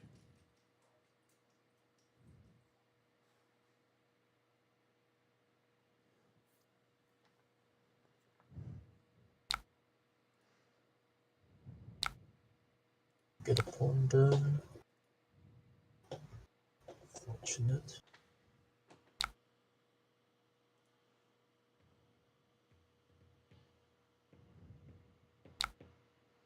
Hopefully this makes you broke. Well, I'm not going to do what I learned in the Singapore calling, that you probably need to block these.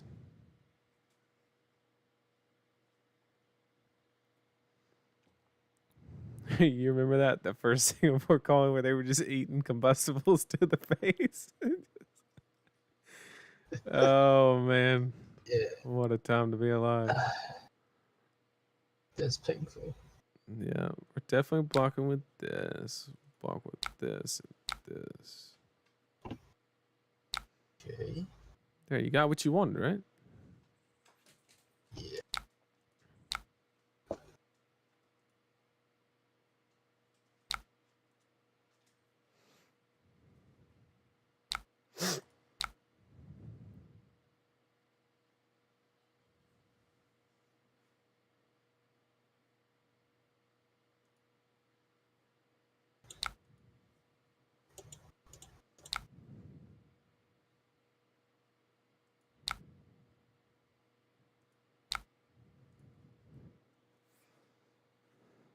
The website we're using to play is called Talishar. Talishar is the website that we're using.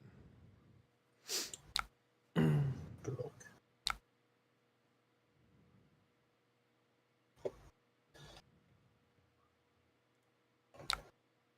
Thought about using that, but I should have. My lantern. Okay. Do it again. I can't catch a break over here.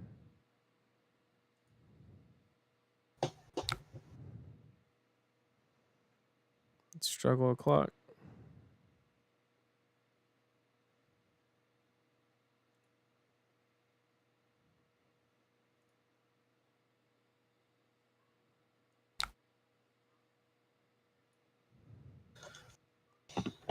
Okay.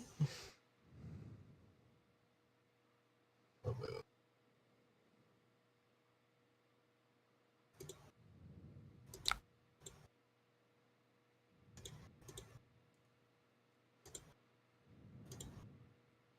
No. Hot. Mm-hmm. Loaded up.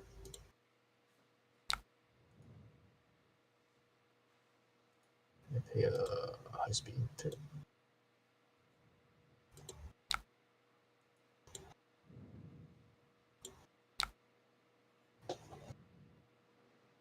I meant to keep this card. Not. I don't. It was lagging. I don't know.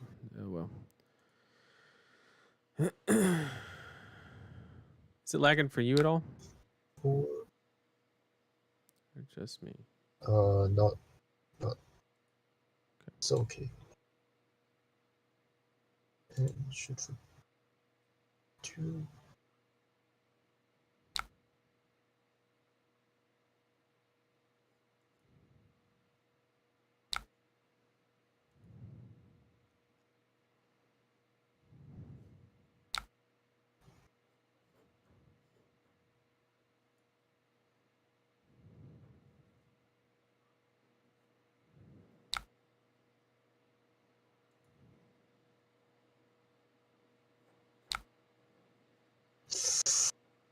Oh, okay.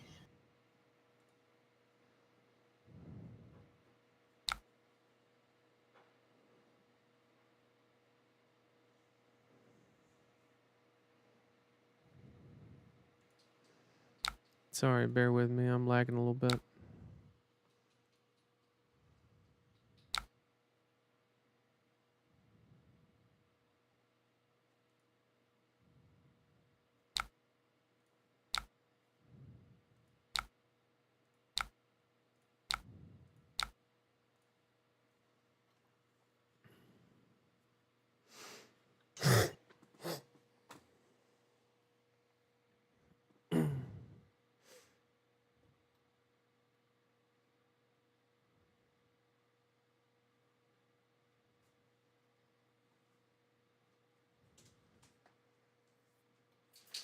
I guess the withering shot's pretty well timed if you have a high octane in your hand.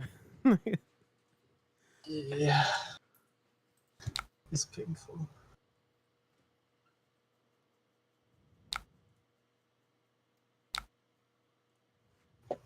Okay. 4, 2, 6. Oh, he had all blues in the hand. Whole bunch of blues. What are you gonna spark after this?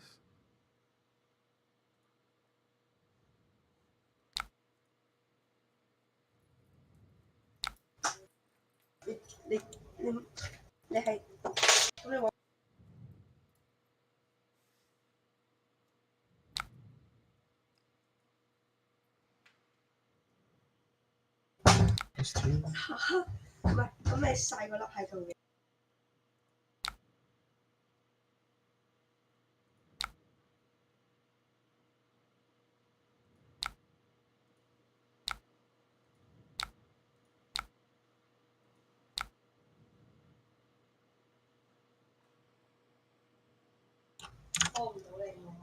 I did this wrong. I did this way wrong. I just got it halfway through. Premeditate.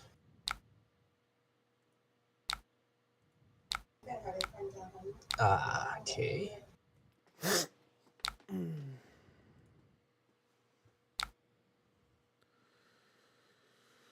Okay, use 8 and endless to the dome for 7.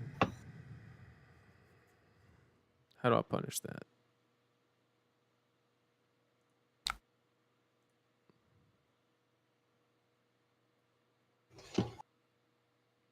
Okay. So it's 4 plus 4.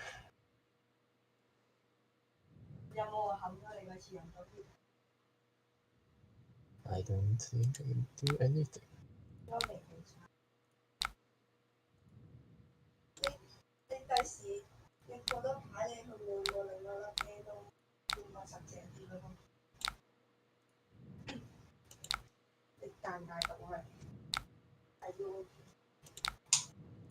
do anything.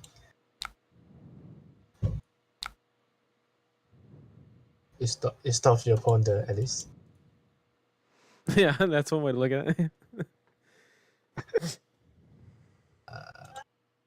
0-60 for 4.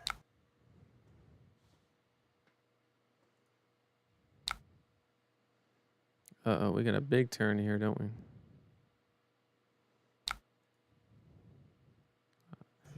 That Arsenal's been there a while. Uh-oh. Uh-oh, it's just the max speed.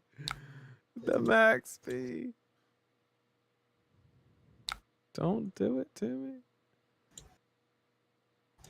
Oh, it's 100% max speed. Oh, that's so gross.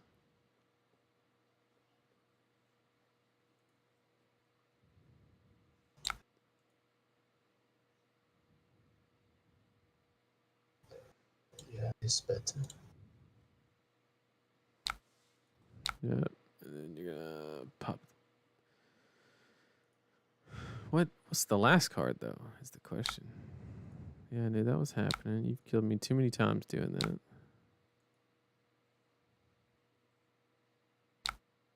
Oh, okay. Just a yellow.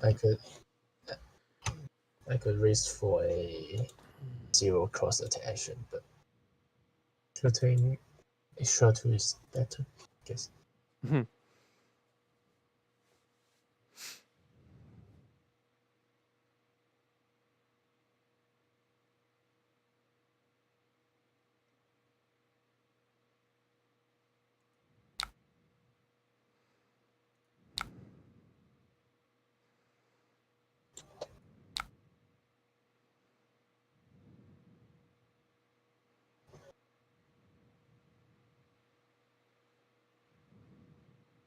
Four, 6. Okay, take 1. 6.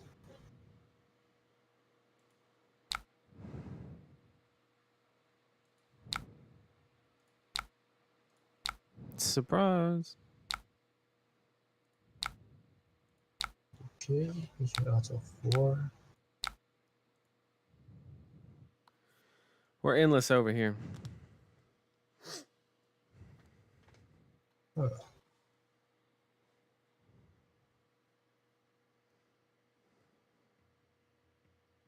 So it's 12. Okay. If I block this,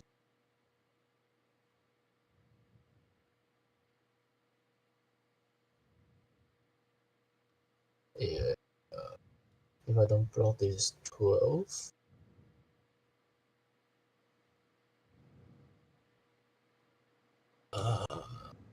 One searing shot. I have to block this, and block that. You also don't play any codes.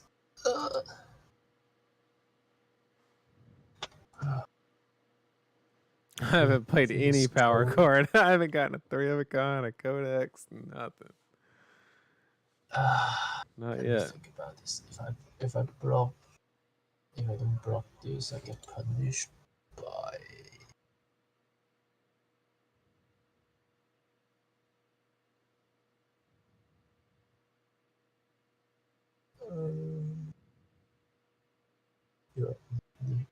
Don't have any run race.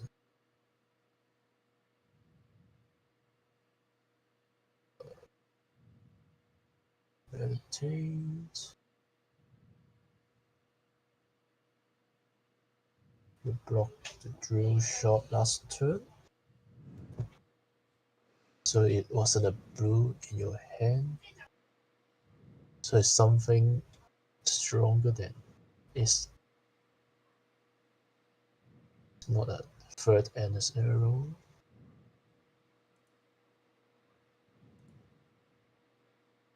Don't know where that's good.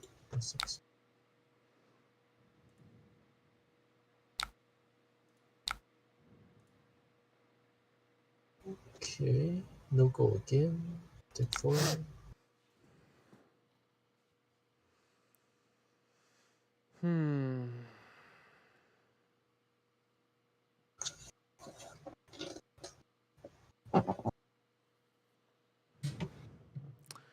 You lost the game if you didn't block 6 on the first one. I have to play this though because I can't afford to keep the non-block in my hand. Hey. It's either this or a Codex. Codex. Yeah.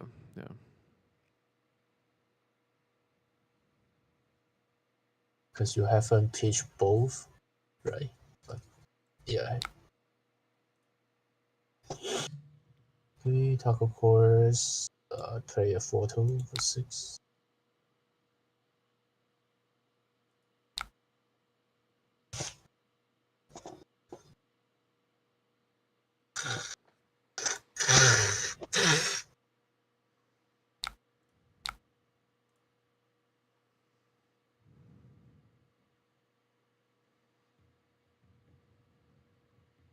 Okay.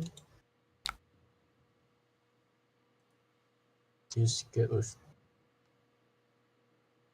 this. No way. There's no way. Yeah. You haven't.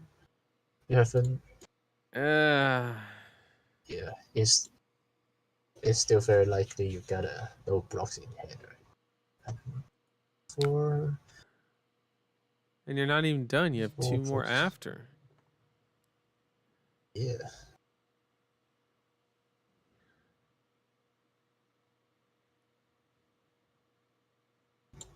What's the out? Like what? Oh man. I drew the all blue, the all red. Yowza, man. Yeah, it was a perfect block on the rain razors.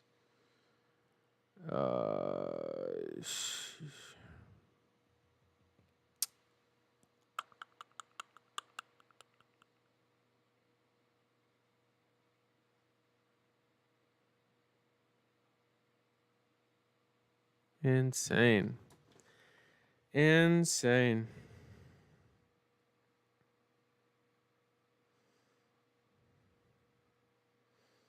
Chat, the reason I didn't double Arsenal the Rain Razors is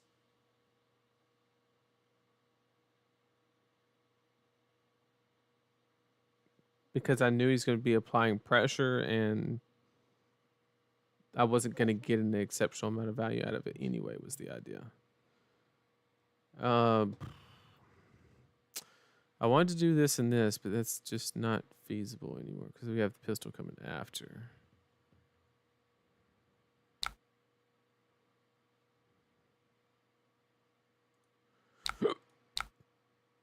Wow. Wow.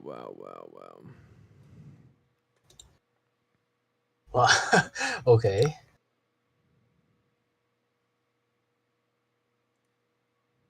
So take your tunic. And then you take 1 card from me.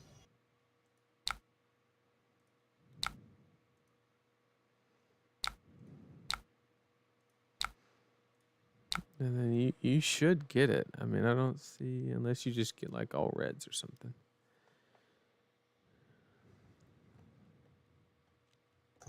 This. Yeah, if you're blocking with a yellow 0 to 60, you're probably all right. I'm not sure.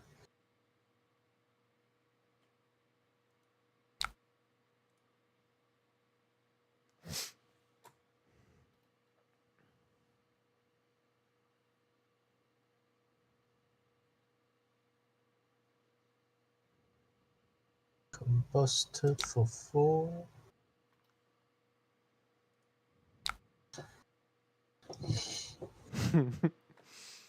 No shot. No shot.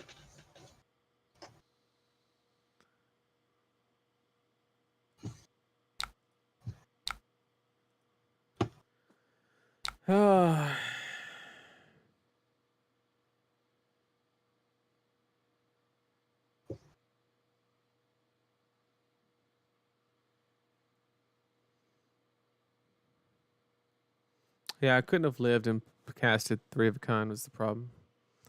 That was definitely my play. I was trying to do that until I saw that last attack, and I just wasn't able to. Didn't have enough life to do it. People for 1. Block with Horizons.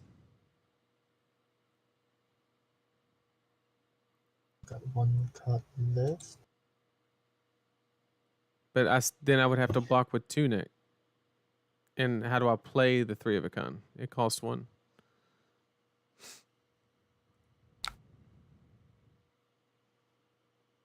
At least it's a blue. But it still doesn't. I don't understand how I get out of this game.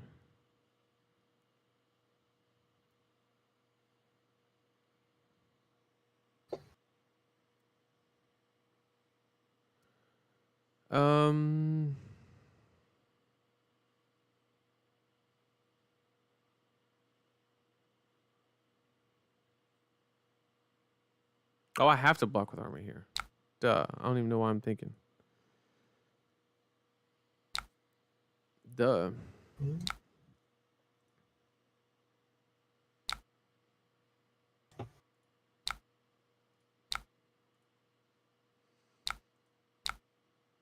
Cool this time? Nope. No. I'm not that good.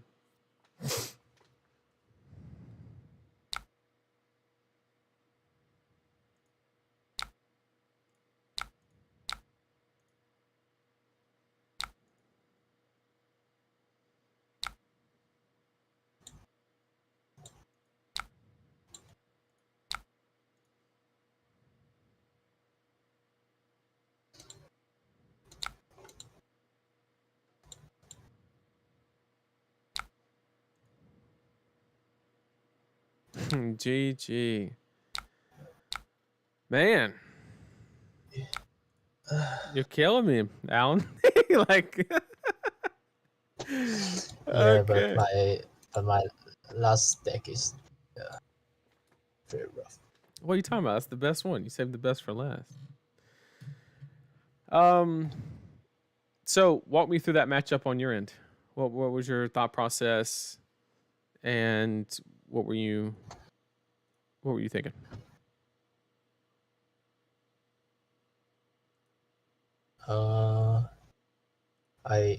I was trying to do as aggressive as possible, and I got a mass 3 in the game, which is pretty good. When I set up a taco core, then your following turn is not very good. Yeah, it was just a withering shot or whatever. And Yep. yeah, and my combustor courier saved me sometimes, because it's forced you to block, and I think the game is even, and when I get the mass 3, then I break the balance. Right. And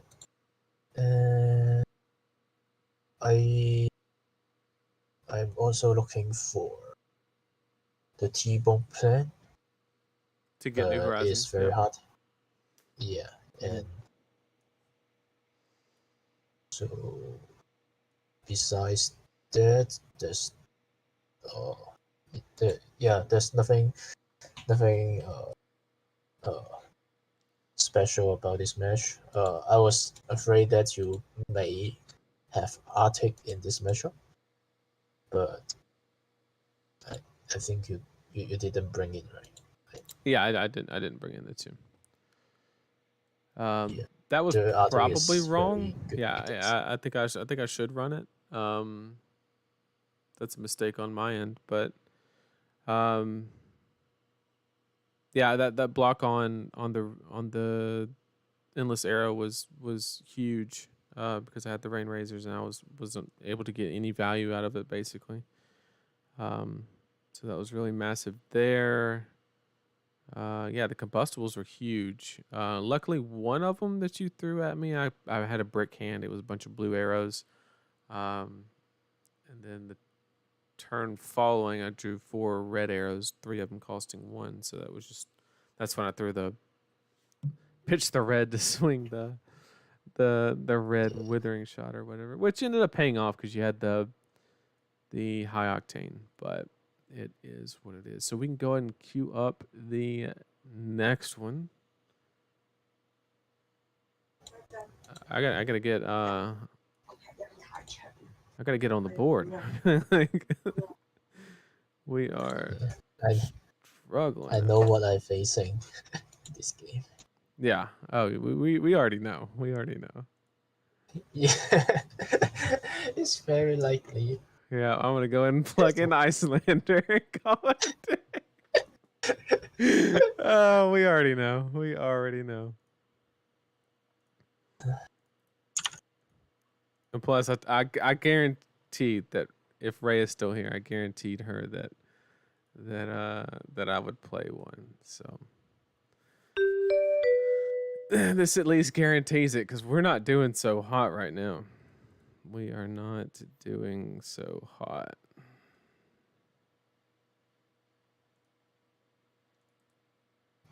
Let me send you that link.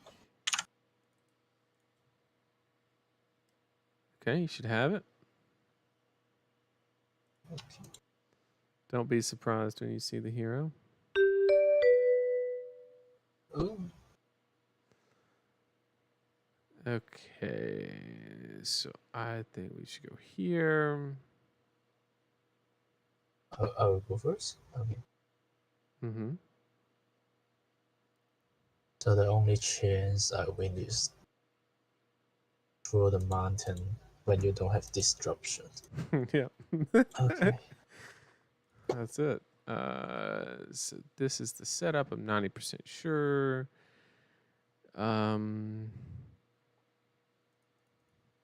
Heard Hamilton say he doesn't play that into him. These are good cards. These are not amazing. I need to cut 2 cards. What are the 2 cards? What do we got? This is kind of good. Can't be good. Depending on how the deck's built.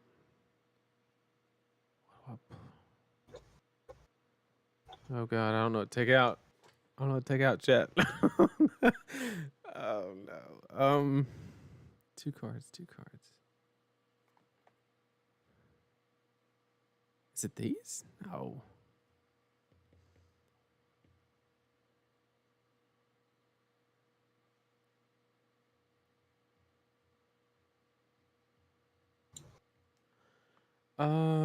Sorry, I'm thinking on my last 2 cards. I'm in a deck that's very foreign to me.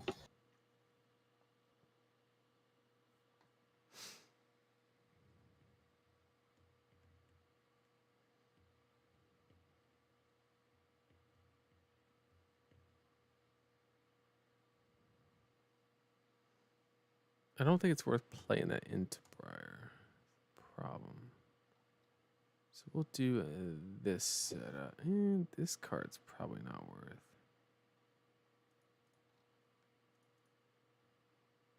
Let's do it that way. Okay, I think we got there. Yep. That all looks right. And then Ray can tell me how I'm wrong.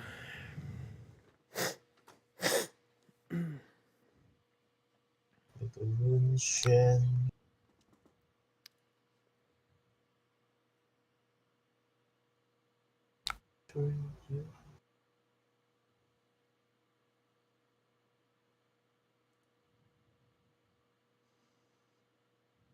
Awesome. This get punished. I can't catch a break. What do I do with this?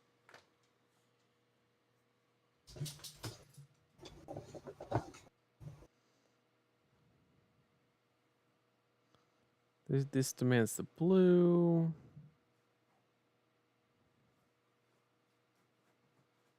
God, this is so bad.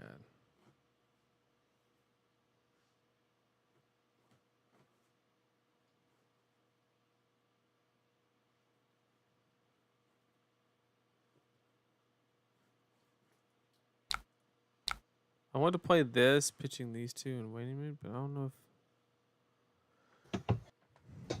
Oh. Yeah, yeah, it's one of those hands. But my hand.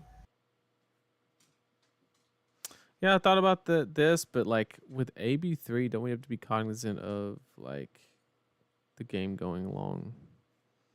Not sure. I'm not worried about him using armor because he's gonna get his armor value in eventually. I did think about peeking. I'm not gonna lie. I did think about peeking, but at least we got a card there.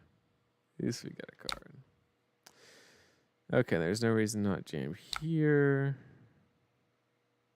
This is pretty decent. So we go head and pitch here.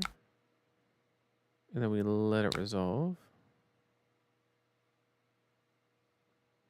Yep.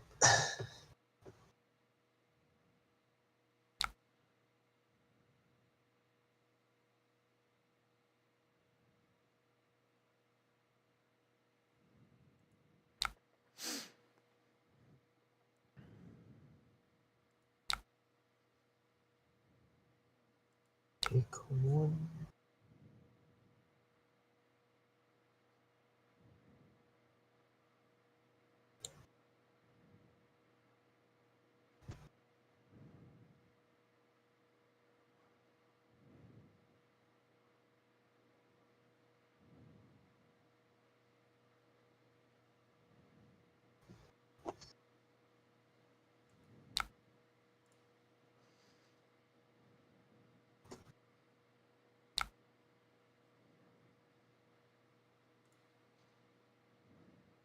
I actually should have blocked with this. Let me take that one back.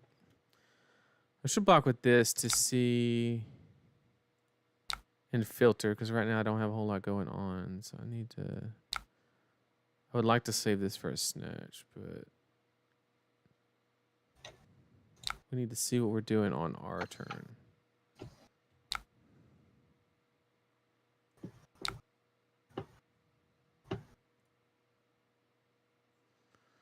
Holy shit.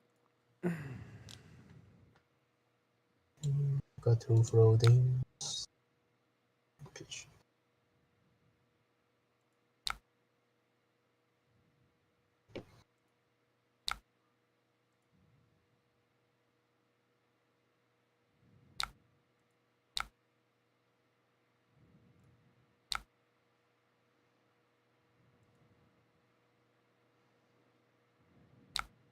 Man, this equipment is so strong.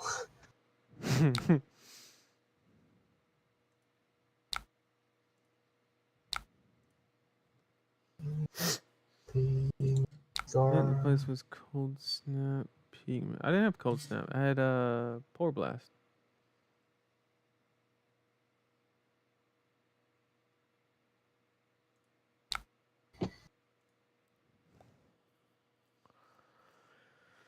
Of course. Okay, I need to channel my inner Rhea.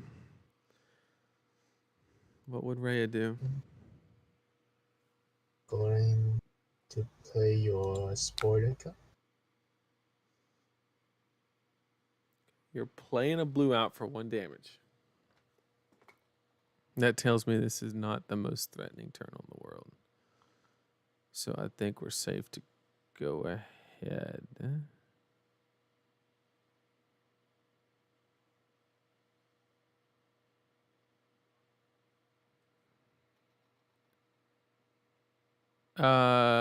You do run Tunic into Briar. You do not run Constellas. Rhea said that herself.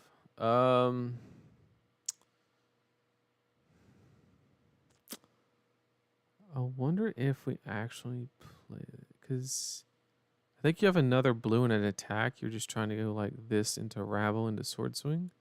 So the Frostbite's not going to get much value. I think I have a Soul Read. I think I'm going to pass priority here.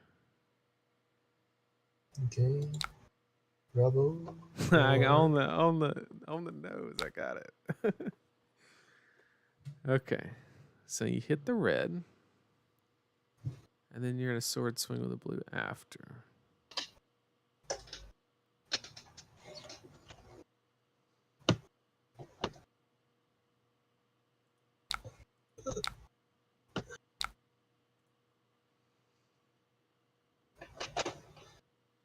Okay.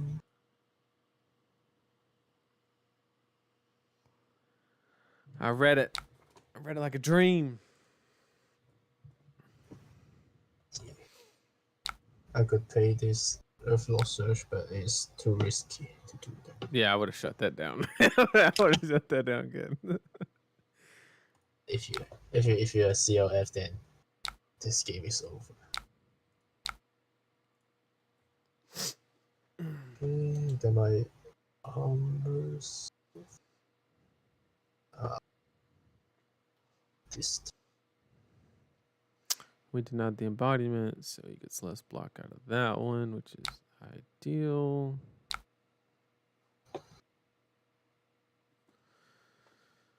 Okay.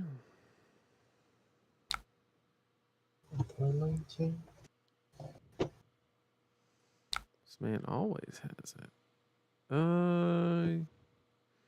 Blocked with a red earth or surge.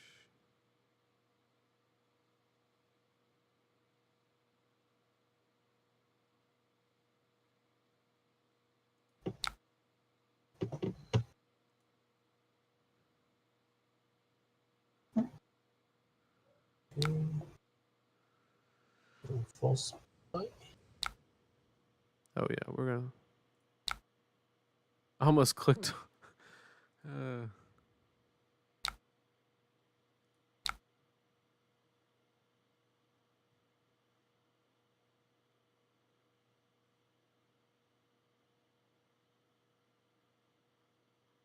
Oh wait, I've done this wrong.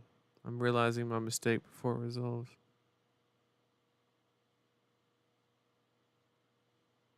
Let's go back. Sorry, Alan. This one. I'm in uncharted territories here. Uncharted territories. Okay.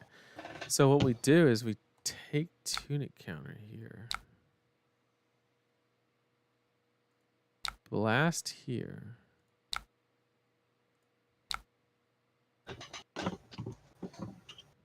Two. Then we know you have at least another attack.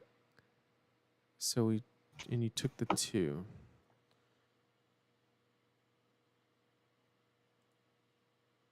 So we pass here.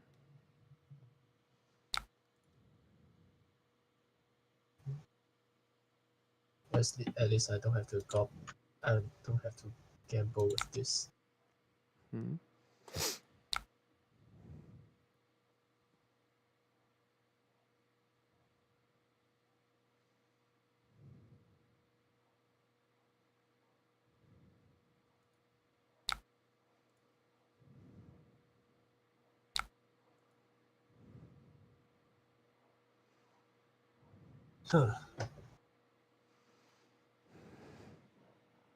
Utilize the quicken. You ain't trying to get wounded bull twice, are you? No. Yeah, you can each strike, go again. Droid card. That would be something. Okay, so here we go on.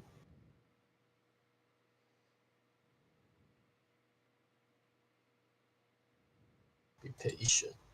Okay.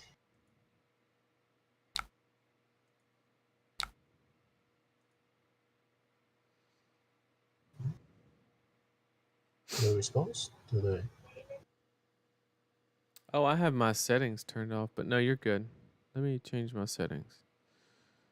To always hold. Okay. Sorry, that's I'm not used to hitting the old wizard button. No response to my debt. Then I think I can play this first.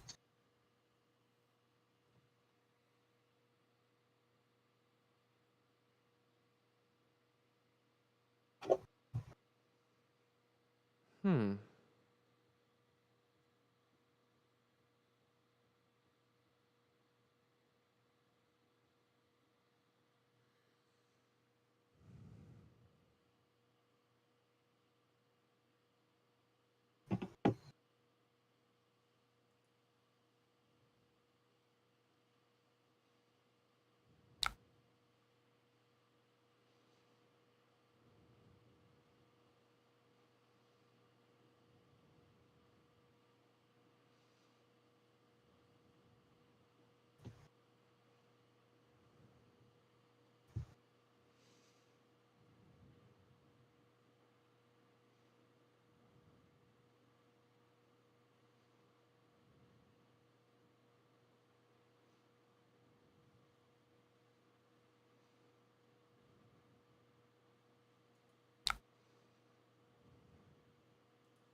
List. I can pay it. Okay, you did not pay. Okay.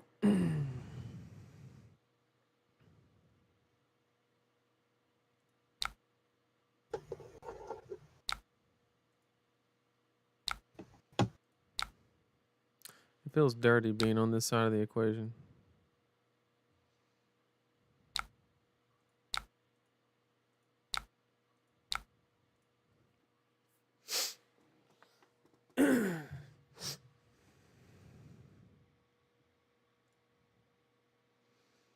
Sorry.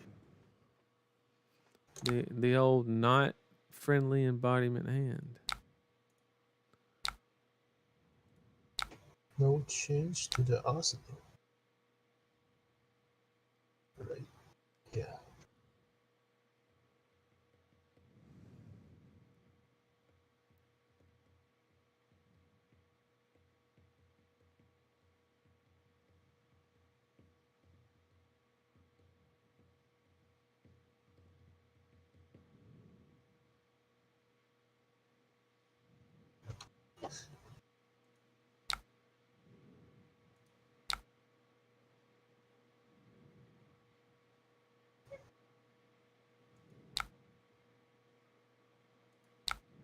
Blue ice. Unpaid.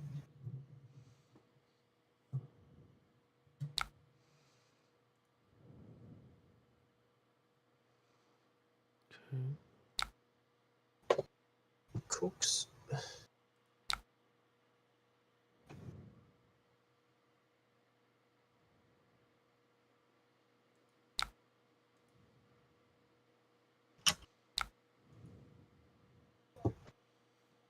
Quicken.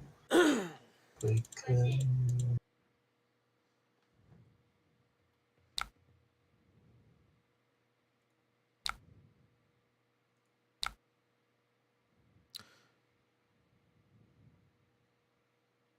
Waning Moon does not trigger quicken because it's not an attack, right? Yeah, okay. Yeah. Just wanted It's to make instant. sure.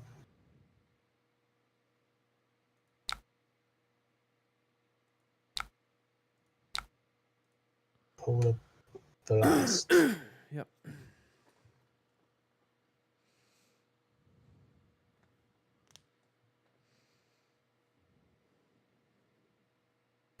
Discard.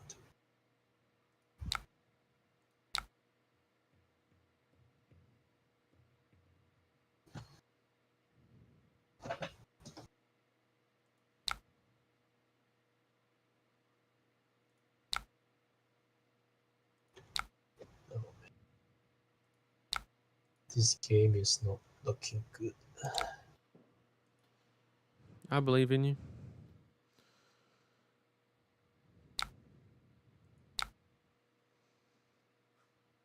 Okay, get a quicken.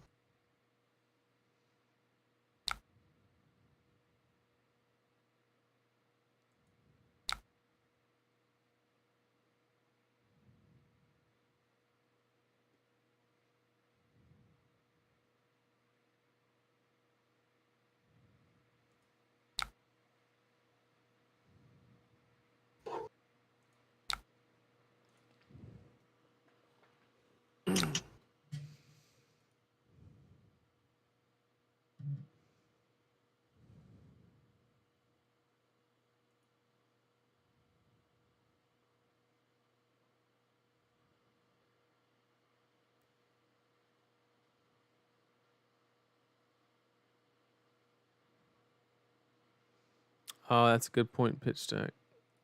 I did not see that.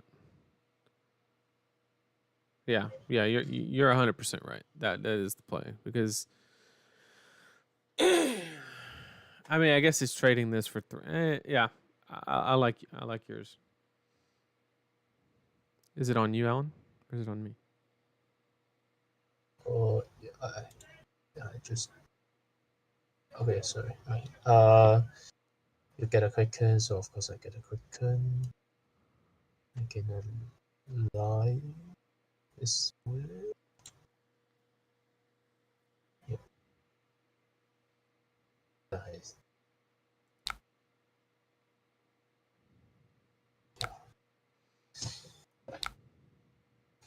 Okay, wooden wound.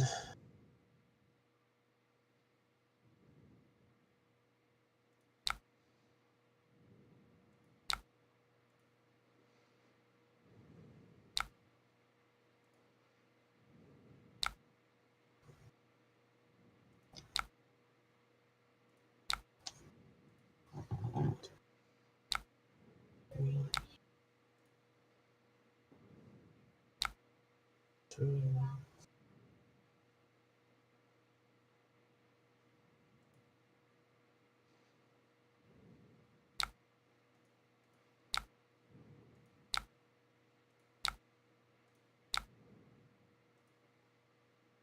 Oh, snap. Yeah, definitely should have done that. Definitely should have. Tune it, get an extra card to block with, and I could have just used. I should have known in my head that I could just use the heart to play the icing. That makes perfect sense. No reason to push it. So you AB3. No, I did AB1 and. Oh, you did that. 3. Okay. Yep.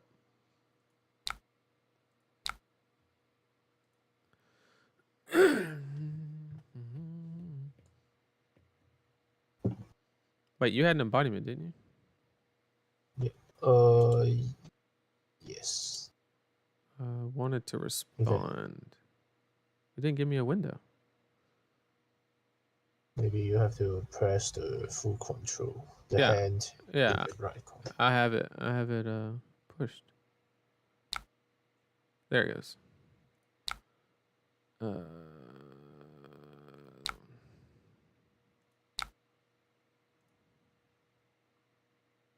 I have to pay 1 for this turn.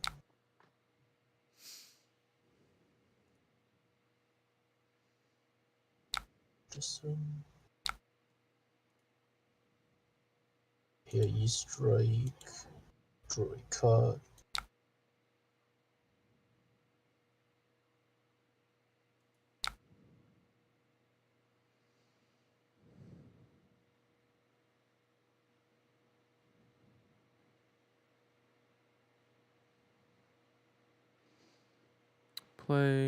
Play, pitch, fuse, or yeah, sure. Let's run it.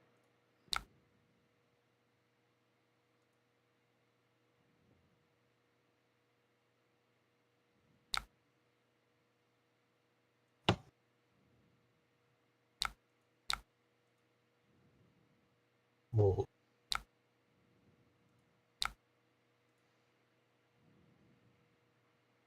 Please don't have shitty blue that you drew. One time. I don't have shitty blue, but I don't think I can play this. It's the worst feeling in the world when you save it for the end and then you strike, draw a card, a Toma Harvest, and you don't do any damage. Yep.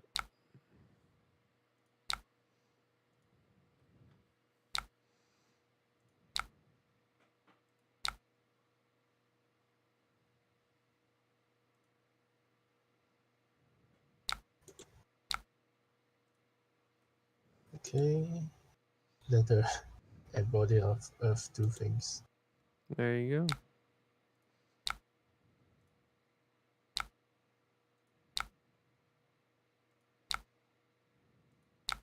go. Okay.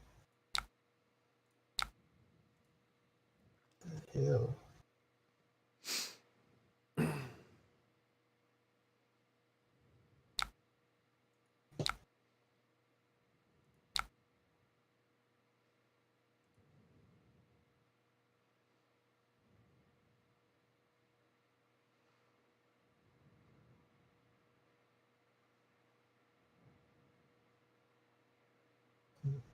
Wait, you had an embodiment. It did it again.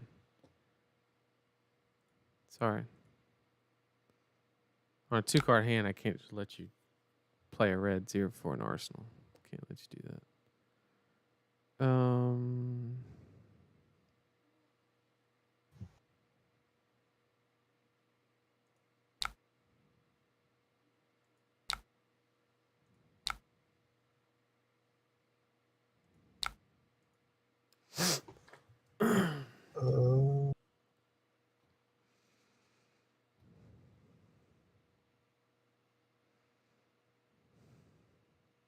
Problem.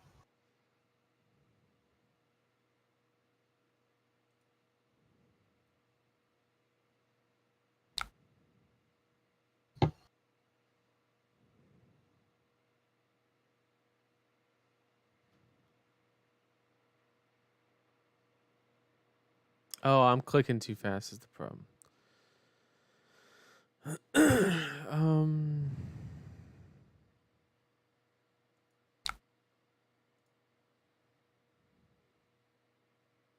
You can't block that.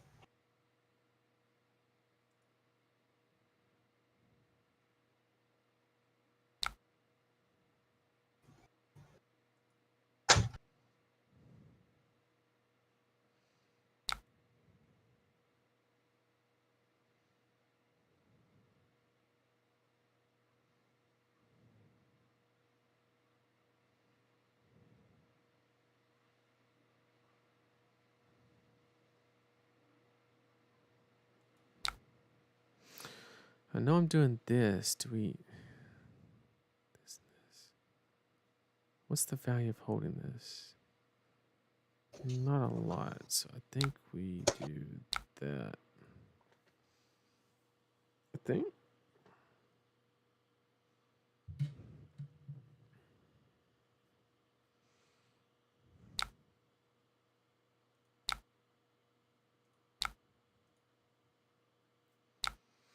Rubble.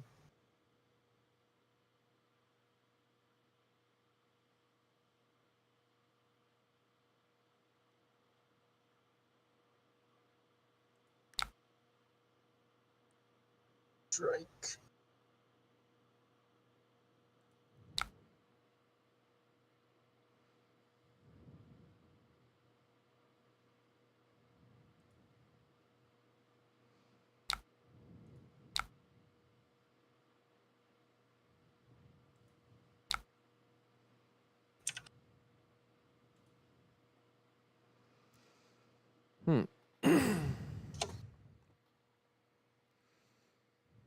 Okay.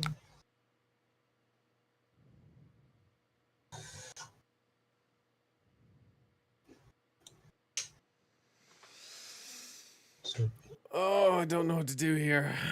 I do not know what to do here. Oh my god. This is so bad. It's very strange creature to sink below. And an ice boat. Red ice thing. I know your arsenal's red.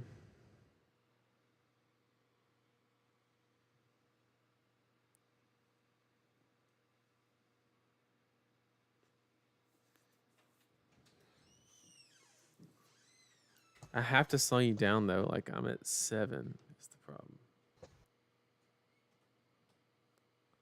So although, man, this is rough.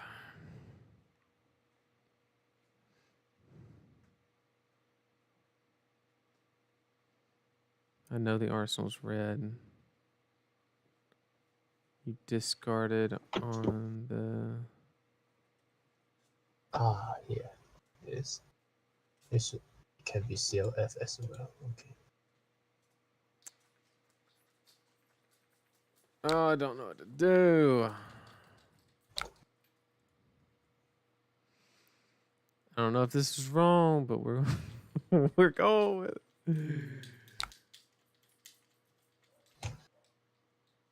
Oh, well, you have a Rosetta Thorn, swing guaranteed.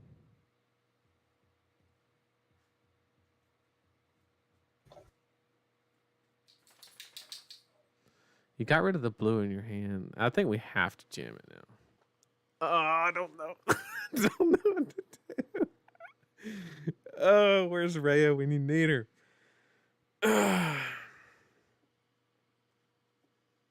Like, I understand why I shouldn't, because I can't keep it. But, like, I'm at 7 life. You're guaranteed Rosetta Thorn. So...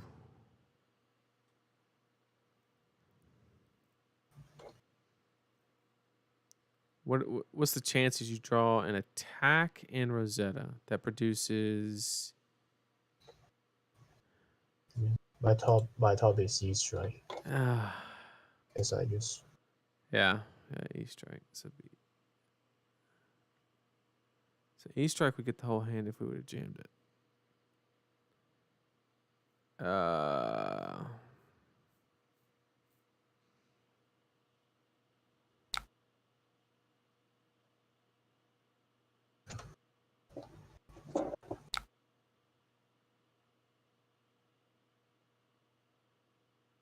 Oh my god, I don't know what to do.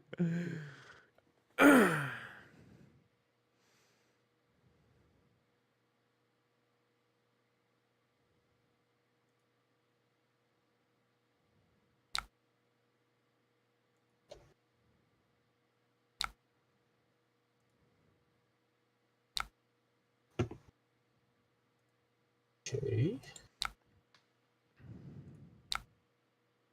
If you won't jam it in Tomb of Harvest, then I don't think you will play it.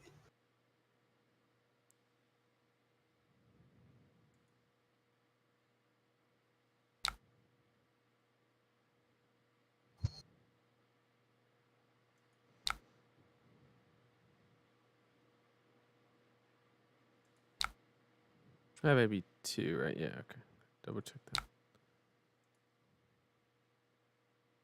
Okay.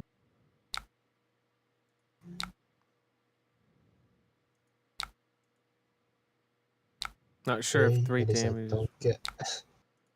At least I don't get a embodiment this turn. Okay.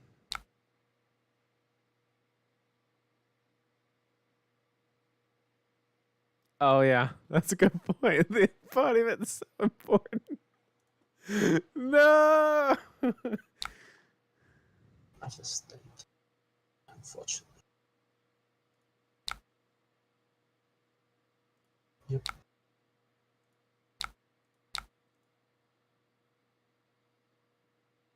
In the snatch.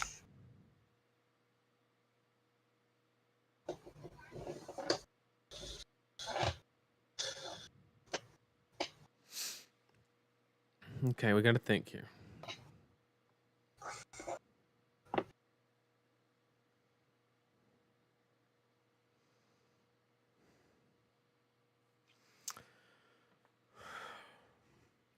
Bro, playing wizard is a workout.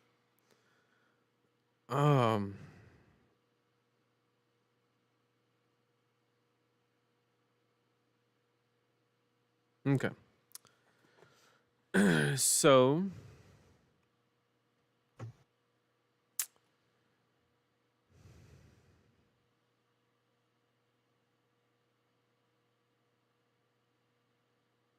can do this and take like should be complete tempo.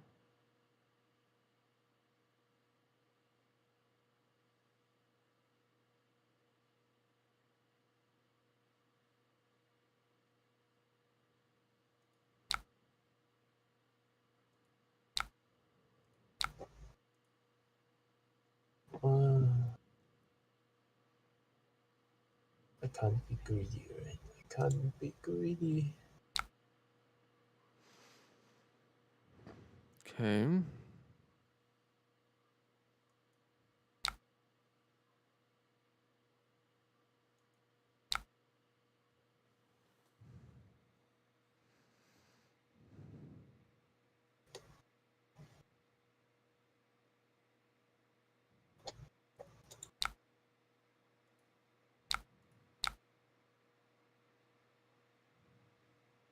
Okay, so CLF stays.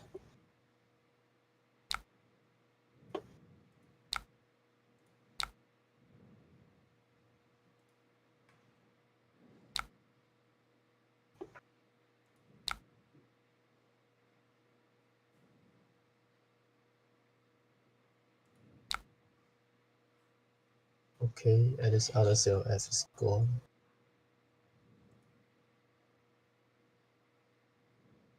Cut the CMH. I don't need embodiment because I don't have an arsenal yet.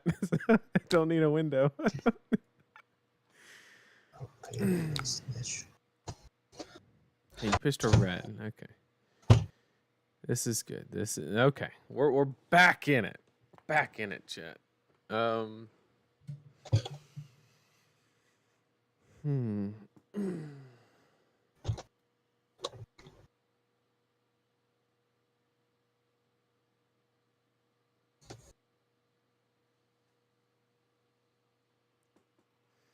It's 100% correct to not worry about the embodiment. I'd rather him not get an arsenal.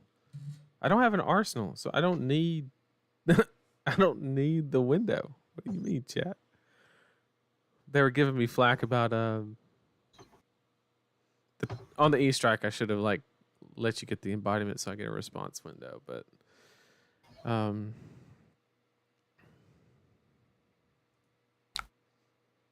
okay, I'm thinking we go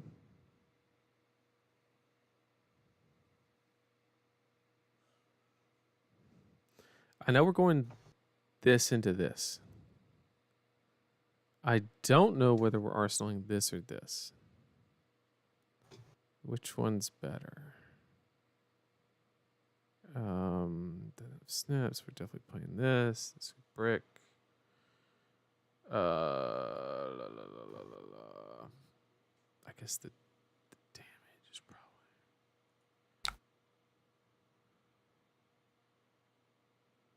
probably correct.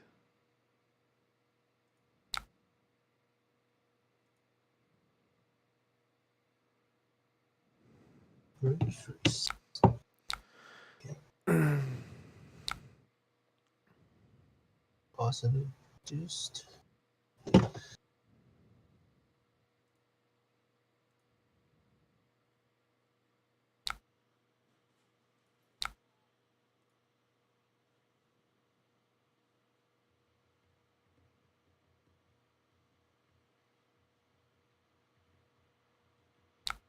Okay.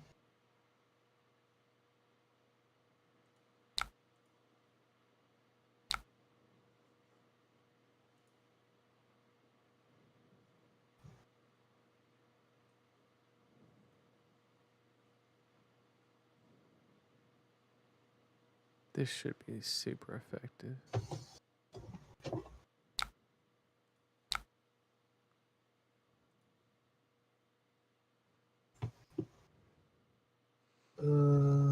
One time, Alan. Whoa. I need it to be good one time.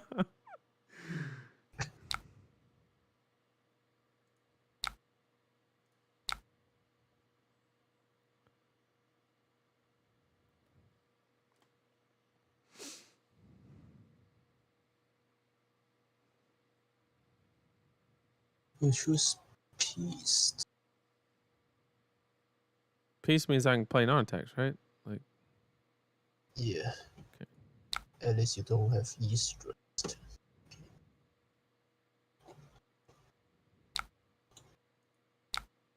Roasting for one. Maybe one. One big demoge. Oh, and you had the rabble. You. Okay. The World's Fair. Yeah. I'm thankful. I got a rabble again. I don't care it is a blue or not.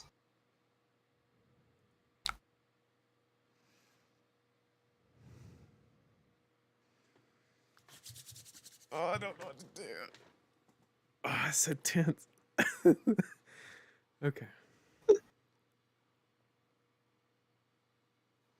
What I want to do, chat, is block here, do this, Arsenal this. But that could be wrong. I'd go to 3, and then he has to like present.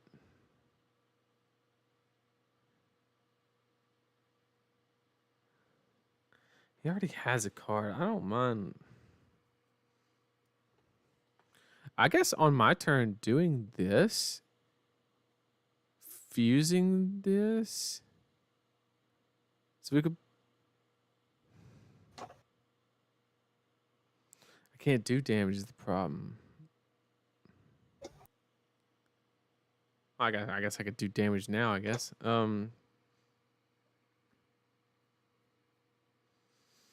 Yeah, I want to keep. We got 2 options. We could 3 options. We block here and here. Play this, fuse, arsenal this, or we could block here, take 1, use this, arsenal this, or this.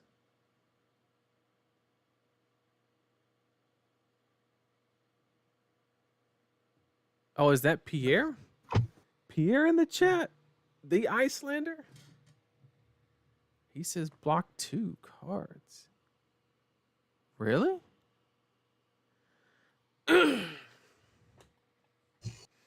Are we just hoping that, like, he has the lesser hand? I guess the way I should be looking at these 2 cards is this is less committal. Well, this is... Oh, that's a great point. He revealed a... See? That's why we had such a good... Reveal object Yeah. touch. Yeah. Okay. Okay. Yeah, Autumn's Touch sucks.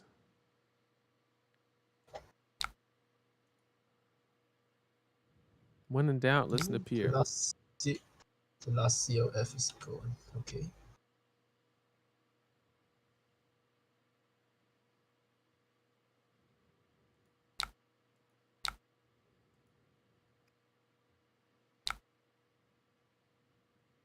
Okay. So not COF in Arsenal. So I can play this.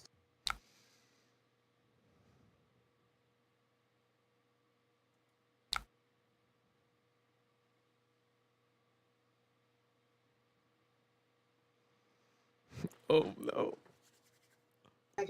Get me killed. Push 7. Block this. We have a little bit of armor. So tense. I feel like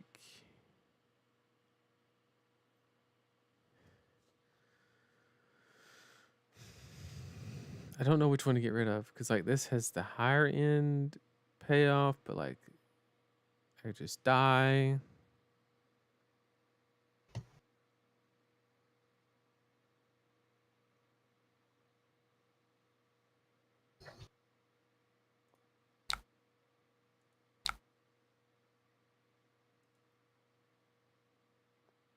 Okay. 0.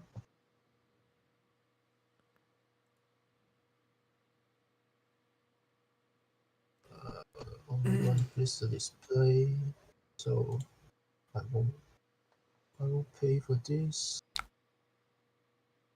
Oh, I need this to miss.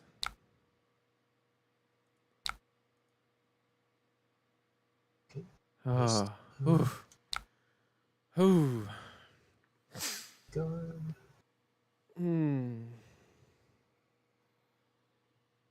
Ah, I misplayed. I should catch the autumn touch. Crap. Okay, what are we doing here? Man.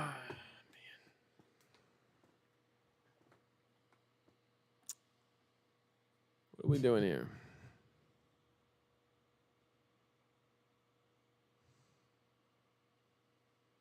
This blocks 4. This is all coming in for 7 and 1.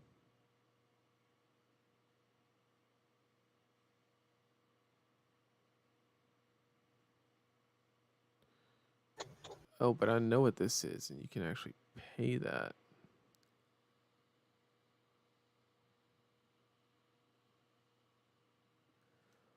Oh.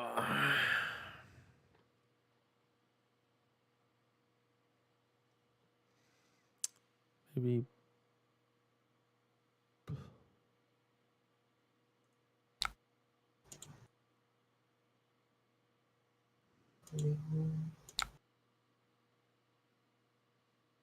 Sorry. I shouldn't block free. He's very likely have a blizzard in his active. I need to pay 2 for the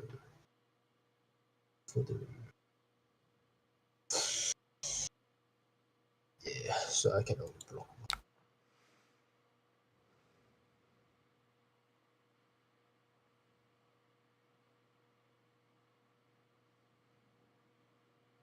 Even you don't listen me, I can still enchant.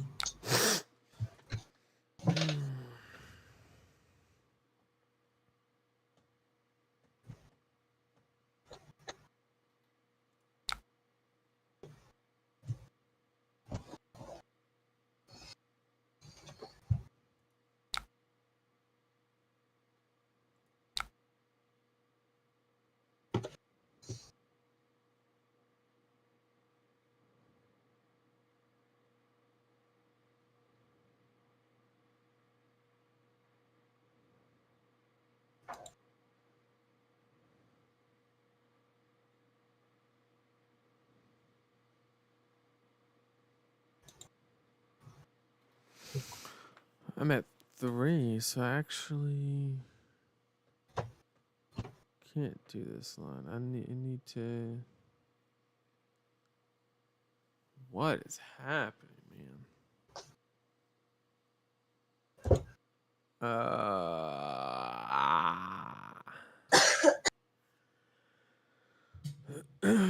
It must be a blizzard, right? Man, I don't know what to do.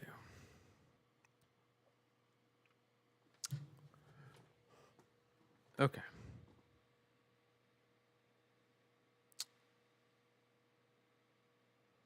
Seven. If I'm blocking with this, that means I need to go back and stop the arcane.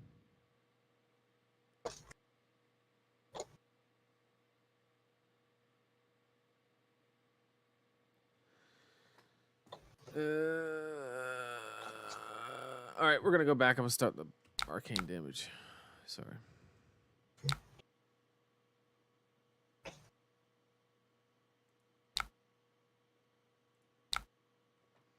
Okay. Okay, now what are we doing?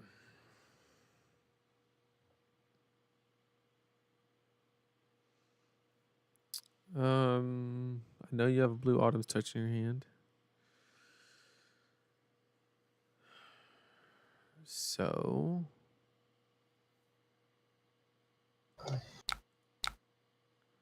do we lose one value to stop? Surely not.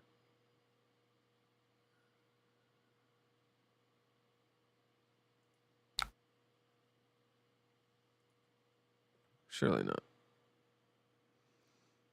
Okay. Play this. Rock one, take one. Okay. So either get your brown, get your peak, or get your card.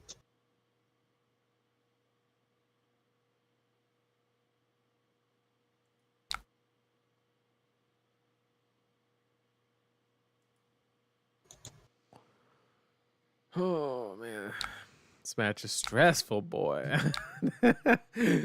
Oh, I can't do it.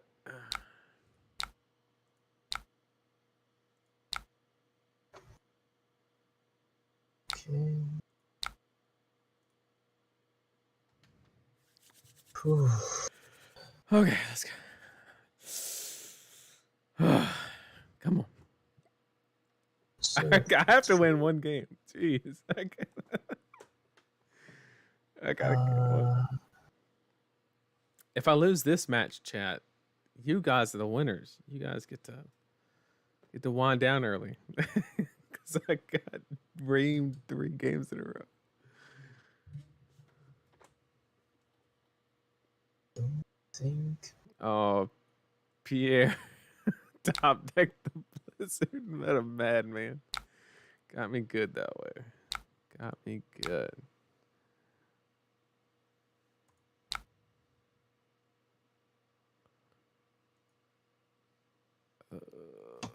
Okay.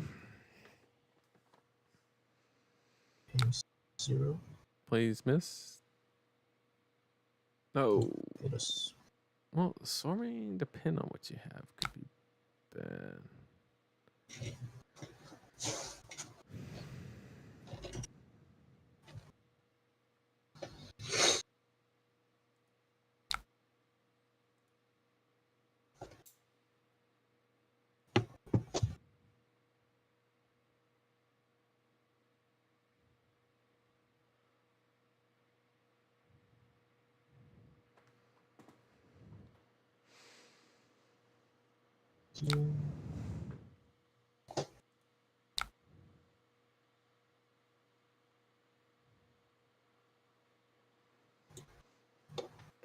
Go again.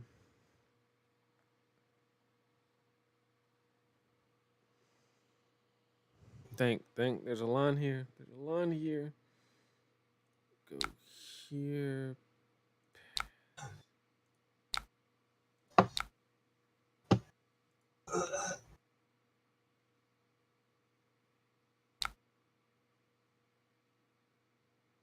Oh no, we still can't keep the cards no matter what, because we.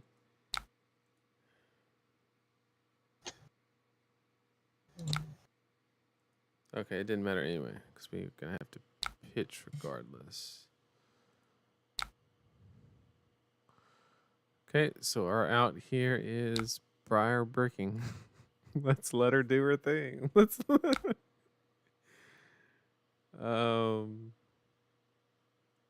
Maybe 2 here, block here. Just brick one time. One time. I believe in you, Alan.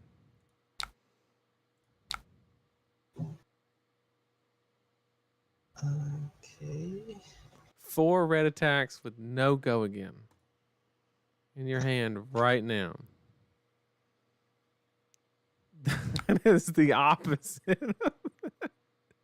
Oh, let's go. Okay, that's our chance. Okay. Oh no. Oh no. Okay, blue I autumn have to touch. get rid your hands.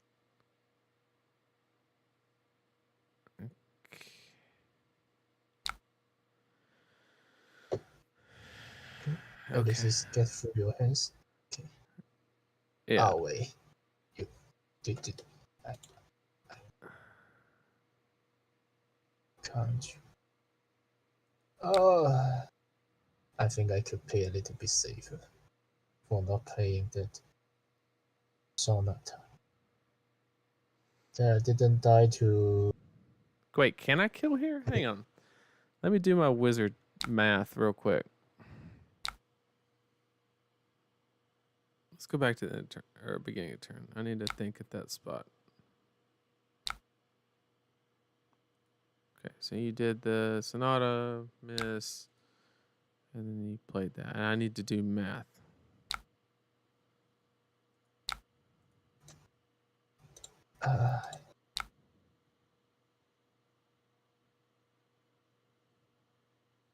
Okay, here, where you have none floating. Okay, so we have... It's very likely you can kill.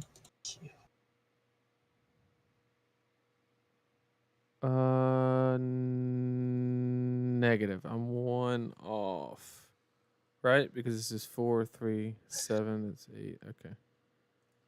So I cannot. Okay. So we can play one more turn.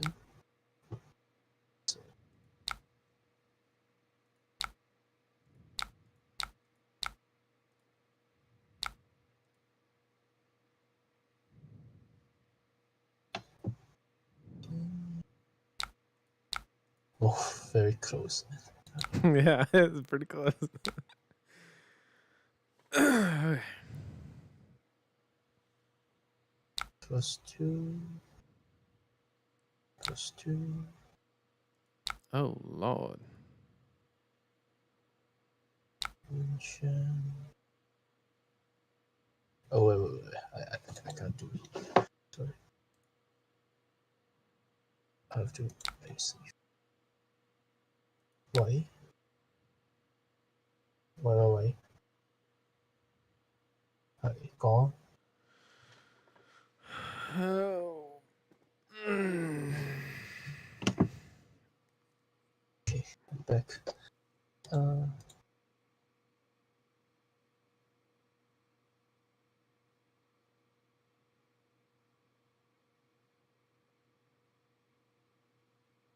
Red ice thing. Already used ore.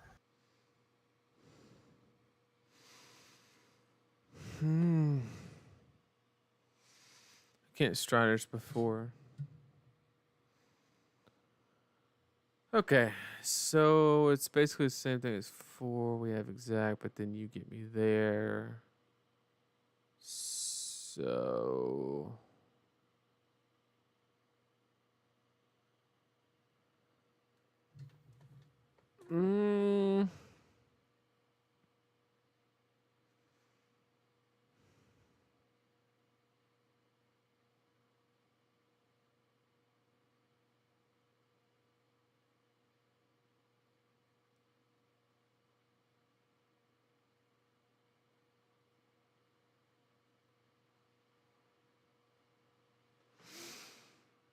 Yep, that's Exacxies, but then you use AB when I die. I don't see any way out of this, chat. I don't see a bit of it.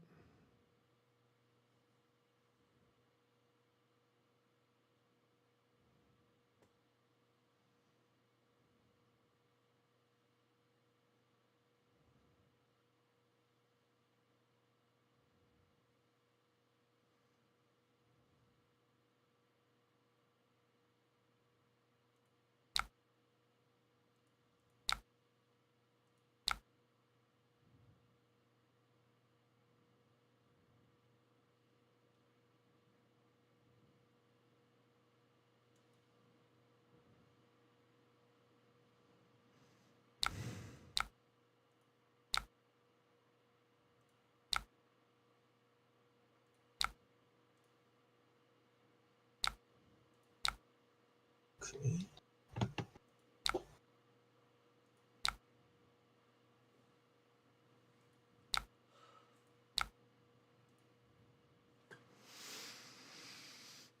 All right, put me out of my misery. I just had to, I had to give it one last fight. Oh, GG. GG. Okay, so on that one, obviously starting the game with throwing a brothers at arm at you is not that was kind of lackluster. I don't know if there was a better line. My starting hand was Polar Blast, Blue Brothers, Frosting.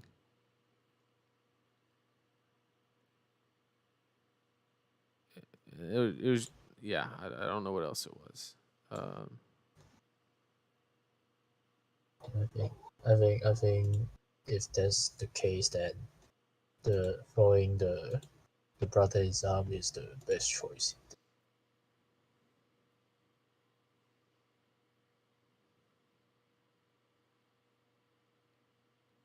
I think in that turn that the with the Sonata, I could play better Mm-hmm.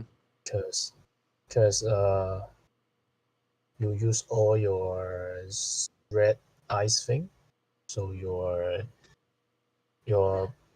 biggest damage should be the scolding plus the warning moon, so it's 8. Right. And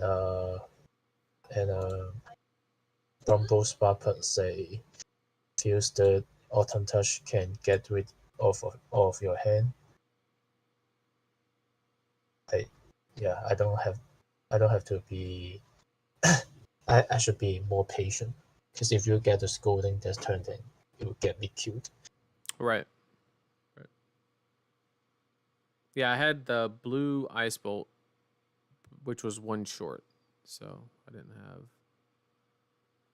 didn't have lethal there.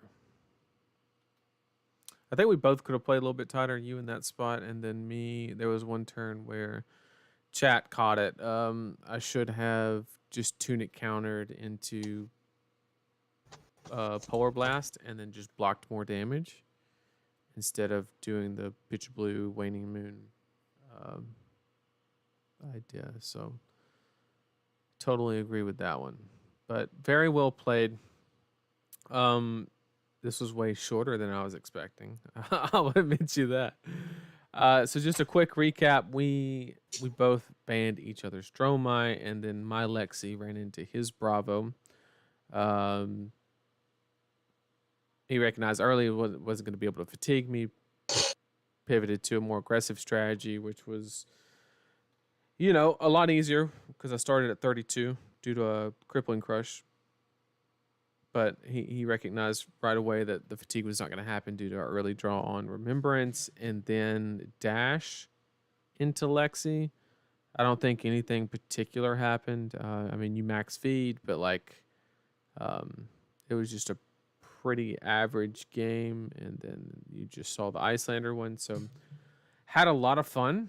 Alan, I'd definitely like to do it again sometime for sure. It's a lot of fun. So you have your big weekend coming up, right?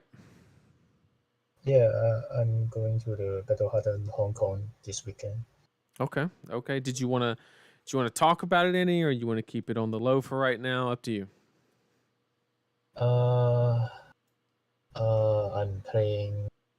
I will be playing Ching on deck weekend, Okay. and I think because I'm Ching main in the CC when Yeah. Yep. it's alive. So, and given that Ching now has the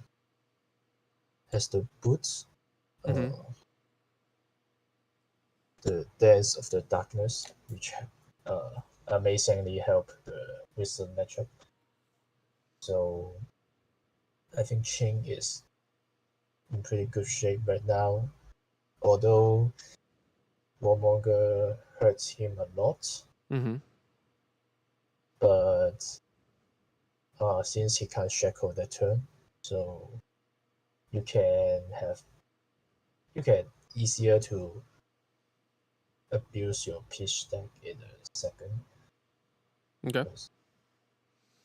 Because your deck will go a little bit slower than it should be. And the deck play Warmonger usually are the slightly slower or even the fatigue deck. Mm-hmm. Are you not worried about like Yoji or fatigue or anything like that with drones? I personally not too afraid about the drones because the drones are the 2 blocks, Right. and as a chain you won't be able to reach That when that point. Yep. you will at that loop. And against Yoji, that chain have some tools to against it. It because it's not a skirmish format, so maybe I have to force to play some card like Eclipse, something Mm-hmm. like that. And but at least I think it's a necessary sacrifice. But it's a blue, and yeah, so I'm playing Ching on that weekend. Okay. And then what And about for the also, PTI and event? also PI I will want to keep it a little bit secret. Sure, I don't sure. know. No worries, no worries. Of course. And I have to say that today I get really lucky in the first match because if my Bravo running into your Icelander or Briar, Mm-hmm. that's that will be very tough for me because I think about that I saved the Bravo at last, Mm. but I my habit is I like to run through the hardest that I can go through Right. properly. Right. So I get a easier matchup in the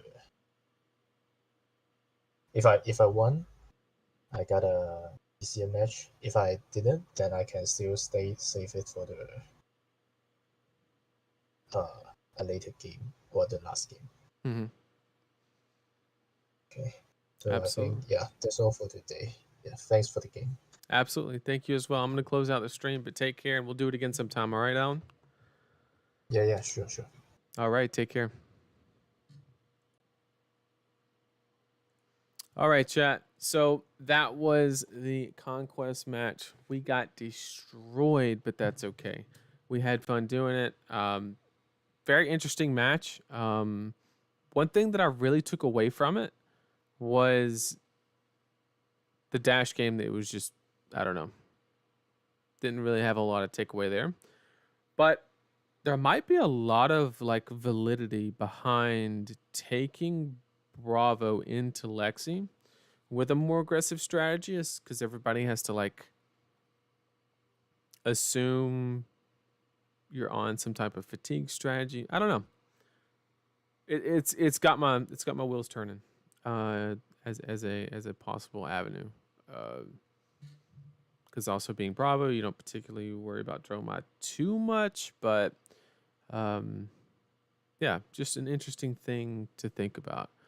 But thanks everybody for joining. I really do appreciate it. If you liked this type of stream, let me know. Throw something down in the comments and let me know, and I'll try to do more of it. If you prefer like the lesson stuff, or I don't like calling them lessons, but just the topics and stuff like that, uh, just let me know about that, and we'll keep doing what everybody wants. If you are going to be in Atlanta next weekend, I will see you there. If not this weekend, like I said, Josh and I will be commentating the Battle Harden in Hong Kong as well as the PTI event. Seems nice to have this type of stream. Thanks for the feedback. Really do appreciate it. I enjoyed it. I wish it would have went a little bit longer and been like a lot more give and take, but that Bravo pairing into Lexi and then the turn 0 crippling was that was a game changer. Because if, let's say he runs into, what if the Lexi ran into the dash and I lost that one, but then I queued up Briar into Bravo? You know, Briar's almost free in that matchup, so like I'm gonna take that one down, and then now we're in the situation where it's Icelander into Bravo possibly again. Like there's a very possible situation because almost all of my decks were free into Bravo that I could get a lot of my wins off of that hero basically.